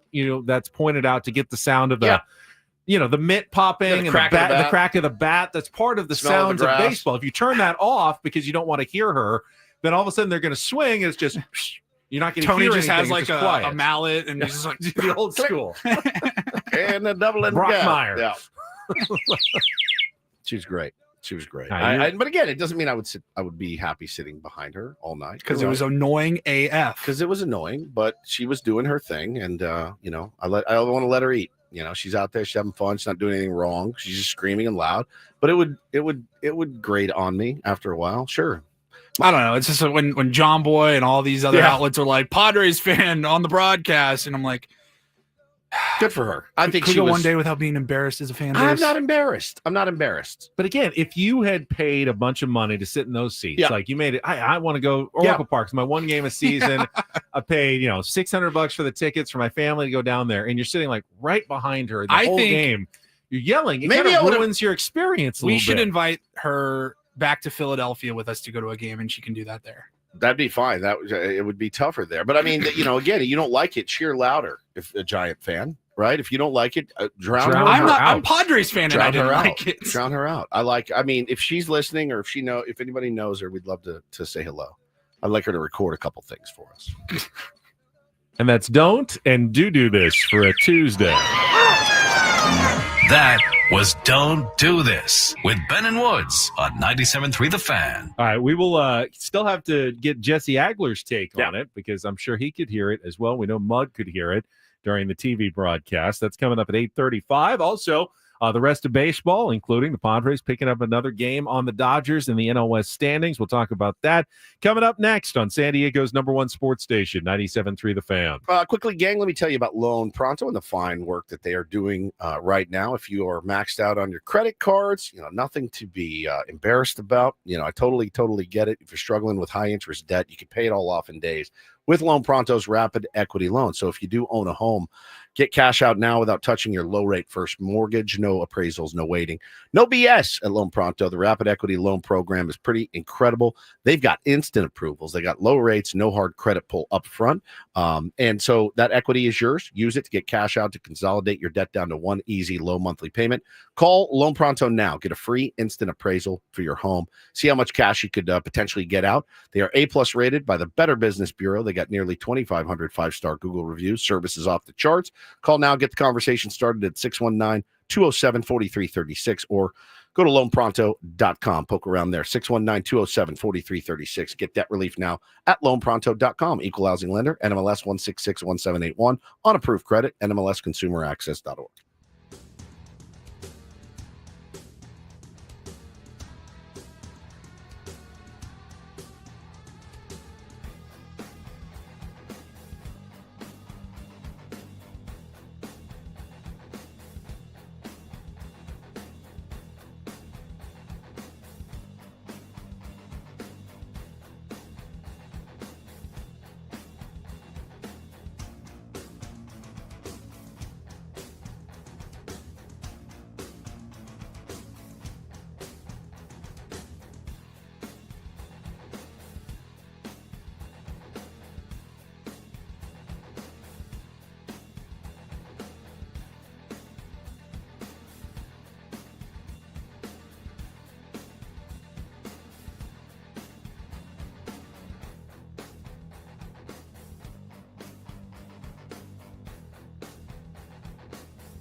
Hey players, things are about to get real here in San Diego. Introducing the all-new Jamul Casino Resort. With a 200-room hotel tower, exciting new eats and drinks, plenty of new places to play, and a luxe spa and salon. Hello, rooftop pool and deck. It's where players can play their hearts out and enjoy all the perks that come with it. It gets real this summer at the all-new Jamul Casino Resort, the players' place.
Lots of discourse in our YouTube chat about the fan lady last night at Oracle Park. Some in support, some couldn't stand the voice, and everyone gets their opinion on this. But I want to say, Woods, you kind of convinced me that fan the way you want to fan. And, you know, that's when you pay your money and go to the game, you take your chances that you might be sitting next to someone loud. When I went to the game on Sunday, and we sat behind home plate in the Odyssey seats, good seats, about row 13, right behind home plate in the sun. But I knew that there was a couple sitting in front of me, older couple, gentleman, and it looked like his wife. They had these neck coolers. First of all, have you seen those electronic neck coolers? I don't think I saw a bunch of them at Petco Park this weekend, like a neck fan. Yeah. Looks like headphones, but you put it around your neck and then it cools you like, I don't know, internally. It's got like two little fans two on little each side. on the side. Yeah. Yep. It was genius. But as we were getting later in the game, the umpire, and his name was home plate umpire, Adam Beck. We had a really good view of the strike zone. It was like, I can actually see this almost as well as on television. And there were some close calls that were going against the Padres. And I don't know what it said, it showed on television. But the guy in front of me started really riding the umpire, and he knew his name. He goes, Beck, let's see some consistency. Call it both ways, Beck. And his wife was starting to go. She was like kind of shrinking a little bit. Shrinking, like she was tapping him on the shoulder, like, don't. And I said, just to kind of diffuse the tension, I said, somebody has to do it. I think he just bought us a strike call. So keep it up. And the wife smiled, and she felt like a lot better about it, that I was okay with the guy in front of me constantly harping at the umpire during the game. And the thing is they made the point. This always happens in San Francisco. Always. There's always you always hear somebody really, really loud there. Always. It sounds like a spring training game half the time. And she just happened to be the latest person to get picked up on the hot mic. And but again, like we've made the point, we belabored the point, she's not cursing, she's not hammered, she's screaming, having a good time. And I thought it was really annoying at first, and you would hear it and go, oh my God, man. Was it excessive? How do you know she was excessive? Maybe strike one. Because I thought it got louder and kind of more annoying as the night went on. I'm like, oh, she's having herself a Monday night. Maybe. Yeah, maybe she probably traveled up to the game. She's having a fun time. It's a great ballpark. And so, yeah, I think, at the end of the day, she's not standing up, taking personal shots. She's having fun. So, but it was a little bit shrill. Katie in the chat says, I once got Lenny Dykstra to tell me to shut up from the batter's box. Wow. That's cool. Yeah, they need to fix the mics there. They really do. It was. There might be something in particular about the location and directional, pickup of some of those crowd mics at Oracle Park in particular. Yeah, I mean, in Katie's defense, Lenny Dykstra, good chance he was hammered in the on-deck circle. There's a better than average chance he was completely and perhaps sauced. committing some sort of crime. Some felony had been committed by Lenny Dykstra. That's almost a guarantee. So, But yeah, listen, she's sweet lady. Love that she's a Padres fan. And do your thing tonight, sister. Looking forward to hearing you again. Same seats, maybe? Same seats, potentially. We'll find out quickly, I would imagine. All right, let's check traffic. When we come back, we can take a look at the rest of baseball from last night. Don't go away. Ben Woods on 97.3 The Fan. From the 855 Get Ross Traffic Center, protecting San Diego after accidents or injury, here's Kelly Danick. Traffic is brought to you by Valvoline Instant Oil Change, your 15-minute drive-through oil change. A couple things to mention here, guys. One of them is a crash on eastbound King Freeway right at the southbound 15 connector ramp. Also, reports of a collision on the Fairmont Avenue off-ramp of westbound 8. Watch out for some debris reported in the fast lane northbound 15 right before Claremont Mesa Boulevard. Before you hit the beach, the mountains, or even the 5 this Labor Day weekend, be road trip ready with Valvoline Instant Oil Change. No appointment needed. Stay in your car while they change your oil and check your tires, battery, and fluids. Coupons at SoCalOilChange.com. And Kelly Danick with Ben Woods, San Diego's #1 sports station, 97.3 The Fan. No, why not? It's brilliant. No. It's a good idea in the chat. Somebody said you have to put the in the grap up every day. I think it's a great idea. Polly said no. That might be a step too far. Come on, really? Absolutely. It's got to go in the grap up. Celebrating our team winning. I love it. If they go on a big winning streak here. Oh, here we go again. Maybe. Will you do me a favor today? What? Will you punch up the rules, go to Kinko's and have them printed out for us so that we now know the rules of when to do things or celebrate or anything? We can only put that in after a big series win. He's got all these rules. Well, it changes every day. I don't know. I have no idea. Go to Kinko's, print them up. Ben's rules for celebrating Padres. Well, you don't even follow the rules. The first rule Paulie and I both had was don't bring that bird whistle ever back again into the studio. And here it is. So you're already breaking the rules. Well, we won. So that's what I was saying. The rules are now that if they win, you keep playing the bird whistle. Yes, Gary said 97.3 How to Fan. I love that. How to Fan. Listen to 97.3 How to Fan. Your wife wants to know, does that mean we can't complain about babies on planes? I think, I just went through that in Hawaii. I told you, it was like a CPS situation. I've never seen anything like it. Oh, yeah. Luckily, it was a 45-minute flight. But I did feel terrible, and I didn't complain. And the lady kept coming to me. I'm so sorry. I'm so sorry. And I said, I've got 2 kids. They're nightmares. I totally get it. So I didn't flip out about it. But yeah, I think, when you're on a plane, you just kind of assume that there's going to be something that's not great the entire flight. I mean, at least baseball is a sport where you expect constant noise. Yeah. I saw a video yesterday of a tennis match. And one of the tennis players was complaining about a kid. There was a kid kind of screaming, crying. And she said, "Can you do something to the umpire?" And the umpire goes, "What do you want me to do? Kick the kid out of the stadium?" And she goes, "Yeah, kind of." I didn't.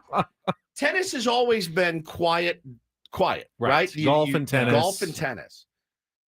The sheer ego of golf and tennis players that you can't perform when someone is making noise is crazy to me. The fact that up until a couple of years ago, you couldn't even have your phone out if you were on the course. Because what sport would benefit more from silence than baseball? Silence. You're up there and you're like, I need to focus. And this guy's calling me.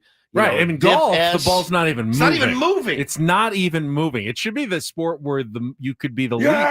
Yeah, whatever distraction shouldn't bother you at all. Shouldn't bother I you. sent you the video, Paulie. I DM'd it to the account of the tennis player. Tennis, I mean, the ball's moving at least, but in baseball, that's the one where you feel like, I think you're right, Woods, for the batter, trying to concentrate on a ball that is moving, up to 100 miles an hour or more with movement, with spin. But I mean, if everybody's yelling, is nobody yelling? That's the thing. A constant noise is a distraction. What's the worst thing in golf or tennis is the one noise. The one guy. The one noise. You're right. If everyone's yelling woo, let's go, Woodsy, stripe it, you're like, all right, I got this. And you see it every year, like at the Phoenix Open, where they're all cheering at the par 3. It doesn't really bother them because they're all yelling, constantly talking. It's the one noise the one guy that gets you. as you go into your backswing. I mean, even if the three of us were out playing a match today, and Ben got over a putt, and I went. Like you'd flip out for good reason because you don't hear it. Yeah, this was the Sabalenka match. This is great. Yeah. 10 minutes. It's a child. Do you want me to send the child out of the stadium? Yeah. Yeah, actually. Kind of. It's a child. Do you want me to kick him out of the stadium? I do. Yes, actually. I do. I really, really do. If you could, that would be great. You can send one of the parents with them as well, I guess. The other thing I will say about that, though, if I'm at the tennis match with Taylor and he's like, Dad, in the middle, I'm like, let's go. You're dragging him out of the stadium. If they get a little bit, I think my mother-in-law was getting mad at me on our trip because we would go out to these big family dinners. And I'm sorry. I don't want my kids treating restaurants like they're in a playground. And so when he gets up and starts running around and like knocking glasses over, I get a little bit angsty about it. And I get a little, I'm like kind of firm discipline wise. And my dad, when my dad comes to visit, they treat the restaurant like it's Chuck E. Cheese. And I'm like, Dad, I'm trying to teach them not to be a-holes when we take them out. And so I have to separate my dad and my kids when we go to dinner. I do. I'm like, Dad, you're here. Bo and Taylor, you're over here. Otherwise, they'll be slapping five and like playing hopscotch and stuff. I'm like, please, just let's eat our meal. Let's pay our check. And then we can go run amok after. So I do think there's parental responsibility. If you're at a tennis match and your kid's being unruly, take them to the concourse for real, because those are the rules. The unwritten rules is you're quiet when they're playing and serving. So it is like that when my parents come to visit and they say, "Oh, let's go to dinner," the anxiety that pours over me. I'm like, "Oh God, here we go," because my dad just likes to have fun with them. But I don't agree that people should just have, they should just go crazy in a restaurant. I don't agree, because I told them on the trip, not everybody thinks you're adorable. Okay. Not everybody thinks that you're funny and cute. So you got to remember that when you go out to dinner, we're there to eat a meal and then let's get out. Most people do. Well, but not everybody. But exactly. Since I've got the spicy hot take this morning of I wasn't a fan of the cheering through the broadcast yesterday. It's kind of on the same page. I'll throw another hot take out there. At least I thought it was a hot take. I even wrote on Blue Sky. I wanted to get your guys' thoughts. I said, I thought this might be a hot take. Then I saw all of the comments with the same sentiment, so it wasn't that hot of a take. I thought the kid umpire, did you guys see him from over the weekend? Yeah, I think a few times now. I think he needs to be banned from all 30 MLB stadiums. I'm with you. I think he's kind of cute. I mean, got the full outfit. Now listen, here's everyone. I think that was actually worse than the fan screaming during the broadcast yesterday, because if I was sitting anywhere down there and there was a kid in the aisle mocking an umpire for all 9 innings, I would demand. I think he's genuine. The kid back. Wants to be an umpire. Like, so dreams of being an umpire. Yeah, go umpire a game. Young to do it. He says, "Look at me, guy. Look at him. Look at him." It was funny the first 5 minutes, but he was there the entire game. And he looks like he's just been a miniaturized umpire, though. He looks like he's always been an umpire. It's so good. I mean, I'll tell you this. I got a lot of laughs from some of the comments. They're like, guarantee that kid's a hall monitor. Guaranteed. He's looking at my paper. I was like, and again, didn't he go to multiple ballparks? Yeah, he's been at What many is games, this bit? This dad's like, hey, I'm going to get the new Marlins man. He's the new. I'm sure his dad runs a TikTok account, umpire kid. He's the new Rizzler, and it's just the umpire. All right, Paulie, I'm with you on that one, dude. I am. All right, I wanted to get some of the baseball action from last night. We talked about the Angels. You buy a ticket. You can't just do whatever you want. Let's say I wanted to pick up juggling. I wanted to learn how to juggle. That's great. I can't go to a Padres game, go to the middle of the aisle and be like, hey, you guys look, hey, there he is. I'm like, what are you doing? Get out of here. What is the purpose of it? I just don't understand. I learned how to tap dance. People are like, what's this guy in the aisle? Tap dancing Padres fan. There he is. It's so good, dude. It is so good. Oh, man. Rashad says a couple Father's Days ago, Woods' kids were well behaved at Ruth's Chris. That's true. They were. I was panicked about it. It's not a playground. Let's go. We'll eat our meal. Yeah. Oh, that's a good idea, Chris. I should start bringing my acoustic guitar to Padres game. I said maybe just jamming, and I'll just walking around singing.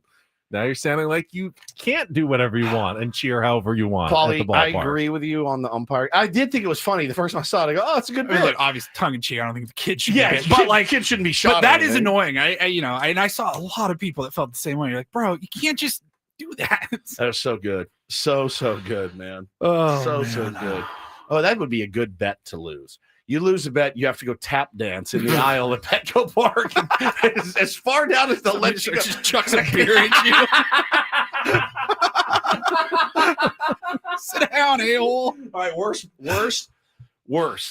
I think fantasy football, hold on. like fantasy baseball bet or something, you lose. Worst punishment, tap dancing for an inning. I think making you dress like an umpire and mimic the umpire for all 9 innings.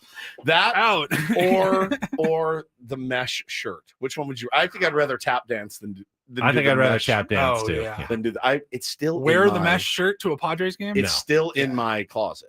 As I go to pick my shirts out every day, that mesh shirt still hangs in my closet. I've not gotten rid of it yet for whatever reason. But Gary says, well, they're only kids once. It's not in the definition of a child that you get to dress like an umpire and go to multiple games and disrupt everybody. That's not in the child's handbook. So yes, you are only a child once. That doesn't mean you get to do whatever you want. Maybe he's a fire breather. He wants to learn how to breathe fire like Gene Simmons out at games. Like I think it's bad parenting. I think it is too. I think you're like, just be careful. Like at school, kids are gonna make fun of you.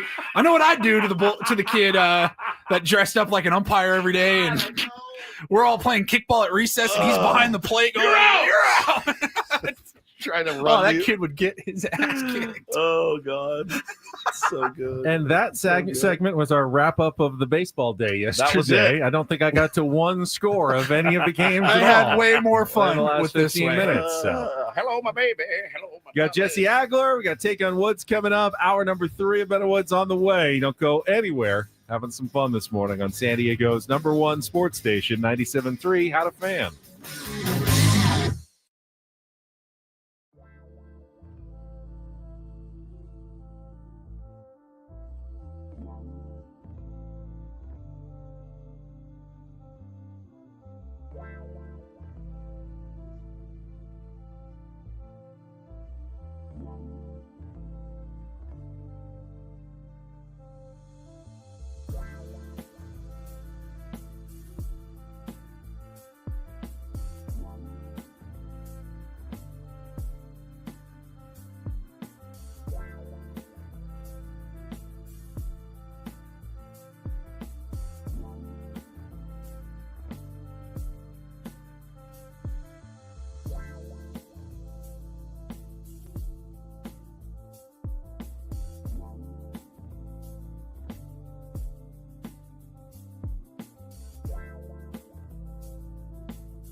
All right, we're halfway home on a Tuesday. Ben and Woods, 97.3 The Fan. Bit of a silly Tuesday. I needed it for sure.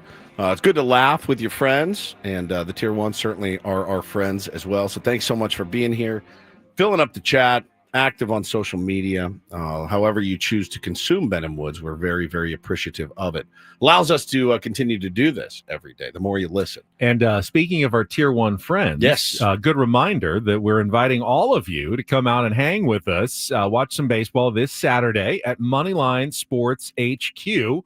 Brand new sports bar in Encinitas, where Woods and I both live. Yep. It's going to be, of course, San Diego versus LA. Fun starts at 6 p.m. 30 TVs, 2 patios, really good food, drinks, arcade games. Plus, we have an autographed, and I have been given authority today. Oh, God. To say that jersey that we're going to be giving away belongs to... Hi, this is Jackson Merrill. Yeah, that guy. You already said it. That guy. I did accidentally last week. We also have a pair of tickets to an upcoming home game. Yep.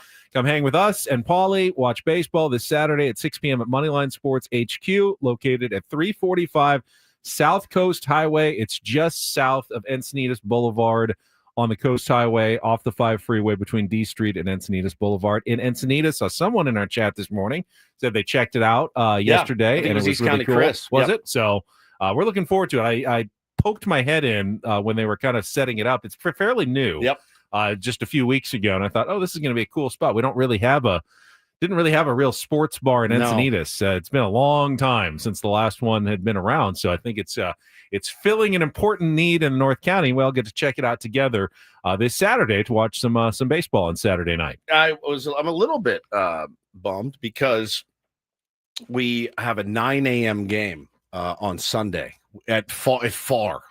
Where is it? Mission Vista? Yeah. Which is like a north Oceanside. So which means I'm up at 6, which means I can't get saucy with the Tier 1s. If we had a 1 o'clock game, you were going to have to drag me out of it. I mean, you could walk home from there. I literally could. If you had to. Yeah, it'd be a little bit of a hike. Maybe it's uphill to your house, but it's not that take you far. a good hour. Take me an hour. Yeah, it's probably no more sure. than a mile and a half, 2 miles, though. But I'm still going to come have a good time, and we'll eat and have a good time. Watch a little Padres against the Dodgers. Should be fun.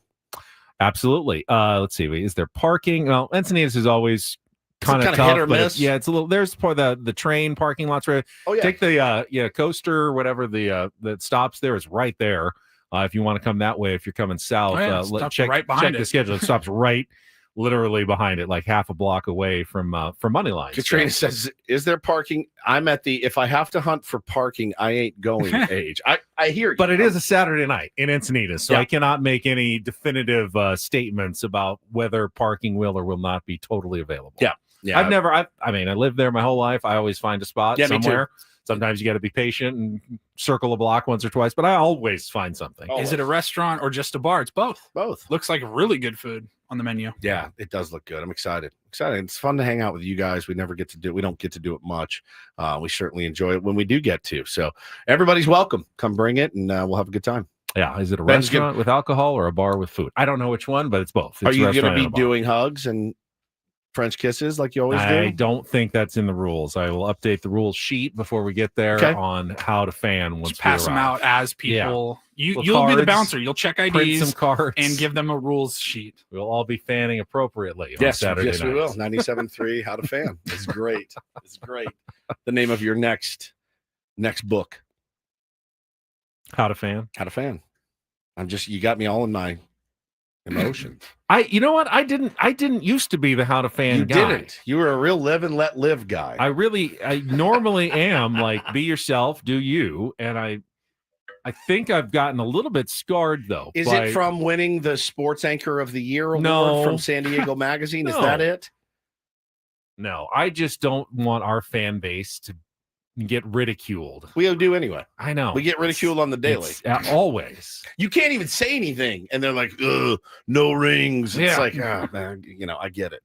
There's no way to win. Oh, I've been at it, man. I've been at it with these guys. Oh, I love it. I like to mess with them. They're fun. You pointed out how it was empty. Empty Dodger Stadium was over the weekend. It was empty. They had a shot of a home run going out into left field in the 8th. There were 14. Objectively empty. It was a sparsely attended game, whether everyone had left or they were sitting in a bar. I have no idea. They just Dodger were in the Stadium. concourse, So just getting into the shade. I don't know, but I it was said, why is it empty? That's all I said. Objectively empty out there. Why is the Padres trophy case empty? Why is your parade route empty? Not even related. Here we go.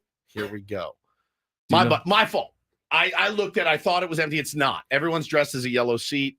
Apparently that day there were 14 people in the outfield. It was hot. Okay. Technically, top 2 teams in attendance in Major League Baseball are Padres and Dodgers. Yeah. Dodgers won. They have a bigger stadium. Padres 2. 14 million people in their city. 50-second sellout on Sunday. Insanity. 43,000 plus again for the San Diego Padres. Absolute insanity. Yeah, but it's like, man, you gotta bust balls in the middle of baseball season with one of your fake rivals that you refuse to acknowledge as a rival. But yeah, 1 game back behind those guys right now. Pretty crazy. I guess I'd like to think that once that trophy case has something in it, it stops. But it doesn't. You only have 1.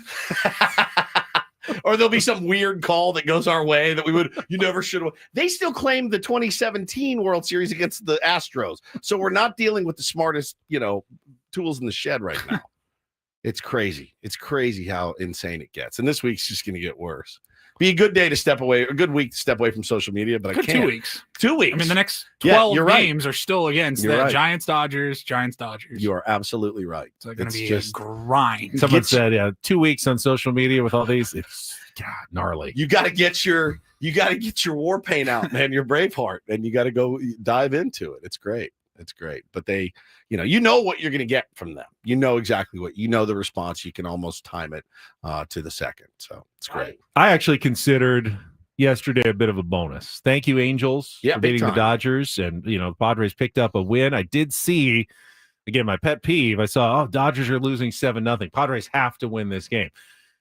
Doesn't change. If the Dodgers are winning 7-0, you don't feel like, well, we can lose this one because, we can just drop a game to the Dodgers in the standings. Whether the Dodgers are winning or losing, it doesn't change how much you want the Padres to win every single game. You want to gain a game when they lose. You don't want to drop a game when they win. Really irrelevant how badly you want the Padres to win based on what the Dodgers are doing. With that logic, wouldn't you be like, let's say the Giants tied it up like they did yesterday, Devers hits the home run, you're like, oh, crap. And then you look at the Dodgers score and you're like, well, at least the Dodgers are losing. Like, if we lose, we're not. Yeah. You know I do that. I'd feel more that way, but I see on social media a lot of the Dodgers are losing. We have to win this game to pick up a game. Well, if the Dodgers were winning, you have to win this game to avoid losing a game. It doesn't. Nothing changes. I'm okay. Like if it's they're losing and we lose, I'm like, okay, no harm, no foul. I woke up same spot as yesterday. I woke up today feeling the exact same, and we just got to figure it out. But I'm hoping that in these 2 series when the Padres play the Giants and the Dodgers are playing the Angels and then the Rockies, just don't lose any ground. Yeah. You started 2 back out of those games, those 7 games, I think it is. The Padres play all 7 against the Giants. The Dodgers play 7 against the Angels and Rockies.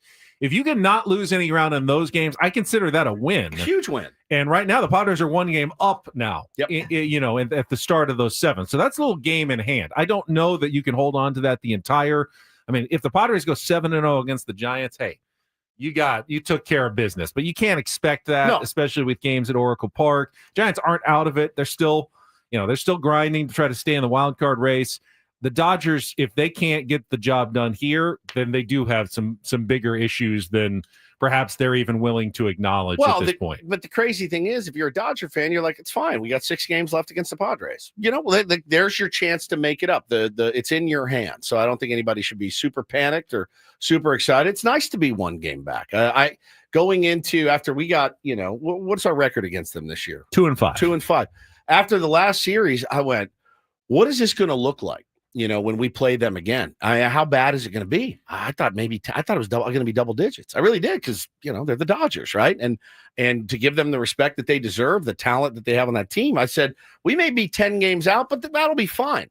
That will be fine. Those games then will be games where you're like, we don't care. Like we're trying to get in the playoffs, a wild card.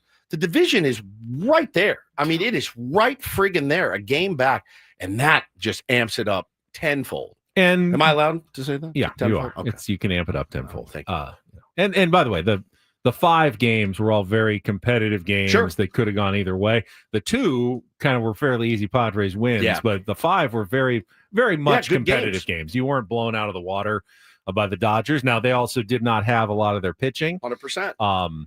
And maybe I said it yesterday. I might have been mistaken. I don't know the official word. I thought Tanner, Scott, and Kopech were coming. You said back. that yesterday, but I got that from you. So I saw that from, I think I saw it from one of the Dodgers reporters that they were going to be coming back. But then I saw they've just started throwing, Sasaki has a rehab assignment, so he's not going to be in the picture for, I think, at least this week.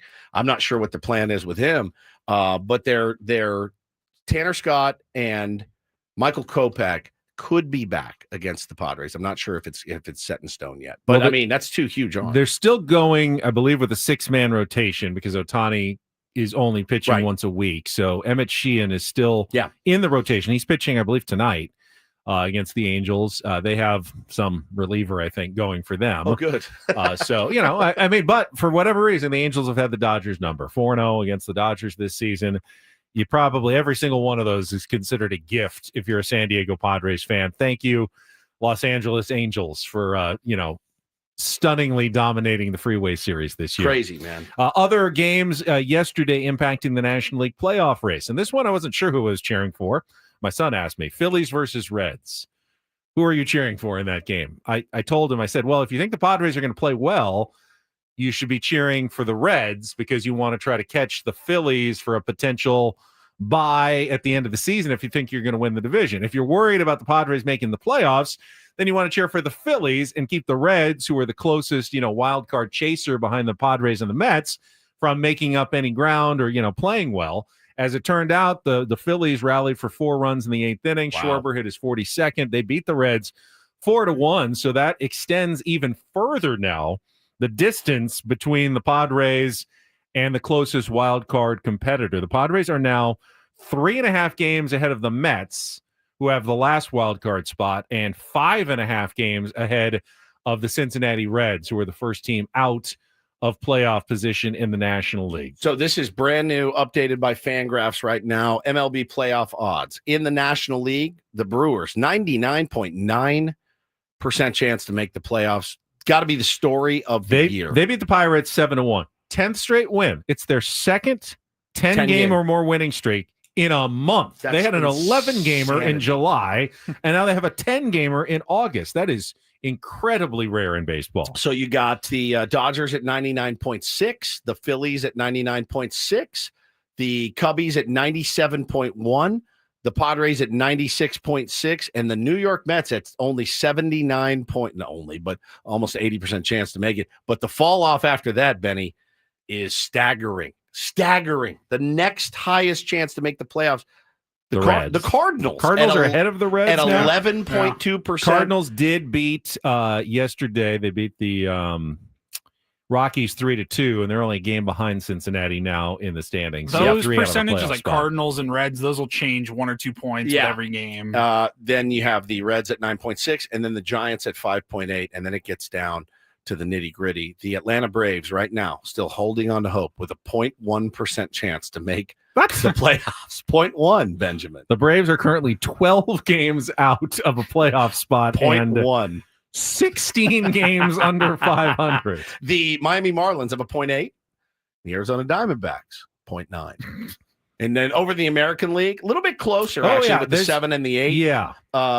So right now, the Mariners, Red Sox, and Yankees hold the 3 wild card spots. The Guardians are just a game out from the Yankees, and then the Rangers are 2.5 out. Yep. Then it drops down. Royals, Rays, and Angels are between 4 and 6 games out. Crazy, man. The story of the year, though, is the Milwaukee Brewers. I just don't understand this. It is just a spectacular Linsanity run that they are on right now. It is. I've never seen anything like it, man. I really haven't. It is like there's hottest fish grease right now. It is. It's crazy. Now, will it last? I mean, that's the thing. The fact is, it's gone in now. 2.5 months or so that they have been the hottest team in baseball. That's an extended run. Remember when they started the year? They lost the first game 4-2, whatever. They were playing at Yankee Stadium, and then they lost 20-9, 12-3. And then they lost 11-1 against the Kansas City Royals. They were 0-4 and being outscored by almost 35 runs in the first 4 games of the season. Yeah. They looked like they might be one of the worst teams in the history of baseball through 4 games. And now here they are, by far the best team in baseball. By far. I mean, like 6 games ahead of the second best team in baseball. And all the storylines in the Central too. You know, Counsell used to be their manager, and he left for the bigger bucks in Chicago, and he got the better players, and you know the Brewers sold off a bunch of pieces, and you know here's Counsell, and they're kind of they're scuffling a little bit. They spend nothing. They just figure out a way to win. They have a manager that carries around pancakes in his back pocket and eats them. Just a raw pancake. Raw is not the right word. A cooked plain what pancake. You know pocket pancake. Yeah, I saw the pocket pancake story. I never heard why Pat Murphy. I think he just likes pancakes. He likes pancakes. But he did it. But you need syrup and butter. He had it like folded up. Like imagine size of your hand or whatever. Pancake. Folded it up like a taco, and he just pulled it out of his back pocket where he keeps the lineup card. And he was talking to, was it Trisha Whitaker? And he was just like, you want to buy it? She's like, sure. It's great. There's nothing good about a pancake without the syrup and the butter. I agree. In a pinch, you can do it. No. It's not a piece of Wonder Bread. They got a little flavor to it. I don't think so. I really don't dry. I don't like pancakes without syrup. I mean, I wouldn't prefer it, but I could eat a pancake quicker than I could eat a piece of bread. It wouldn't be gross. It would be empty calories. Why would I want them? The only thing that makes them enjoyable is the syrup.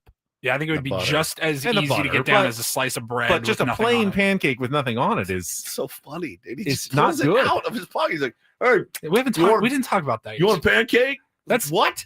That's like psychopathic behavior. He has a bunch of them. Is it funny because you're the Padres for a week? I know. Is it funny because he's a baseball manager and he's on the field doing it? Like if Adam did it, I'd be like, get this guy away from me, bro. If you were waiting in line at 7-Eleven for something and some guy just pulled out a pancake out of his pocket and started eating it, dude. I would run to my car. Yes. Be like, oh my god, we have a lunatic in our midst. I believe they're selling them now at American Family Field. You can buy like your pocket pancakes, like in a little paper bag, and just pick them up and eat them, I guess. Remember the swag chain? They actually sell them on chains now too. You can wear them around your neck if you want. It's brilliant. It's absolutely brilliant. And I don't know what spurred it, but it's one of those stories that makes the baseball season tick. You know, you see that, and everyone's pulling pancakes out of the back of their pockets. Yeah, last year was Grimace with the Mets. Yeah. This year it's pocket pancakes with the Brewers. Yeah. All right, we got Tua last year. We need to take a timeout. When we come back, we've got a few qualifiers already this month for the grand prize. I think it's one of our better prizes. Don't remind me. Woods vulnerable and take on Woods. Would you like to challenge him today in our musical trivia game? 833-288-0973. Call now. We'll play right away when we come back. And then Jesse Agler will join us from San Francisco at the bottom of the hour. All coming up next here on 97.3 The Fan. First, though, Woods and I tell you about trustandwill.com. We did not have any estate documents. This year, last year at this time, neither of us had taken the time to really think about our futures and plan for our families for what happens after we're gone. And I think everyone has that natural, I don't want to think about it. It's just, out of sight, out of mind. But it's so easy to handle at trustandwill.com. It really is embarrassing that neither of us had gone to the trouble to do it at that point. And you're right. That's the perfect word for it. And the sense of relief I got when I actually did it and hit complete and, send it over and got my estate documents. It was such a load lifted off my shoulders. And you can have the same thing. Just go to trustandwill.com. Use the code FAN when you check out FAN. I'm going to give you 20% off, which is pretty fantastic. Don't leave your family in probate court. That's what happens when you pass away. You don't specify what's going to happen. It's months long. It can be expensive. It can cause fights among your family when you're gone, and you can avoid all of it by, again, simple questions, 20, 30 minutes tops at trustandwill.com. Use that code FAN when you check out for 20% off and free shipping of your estate documents at trustandwill.com.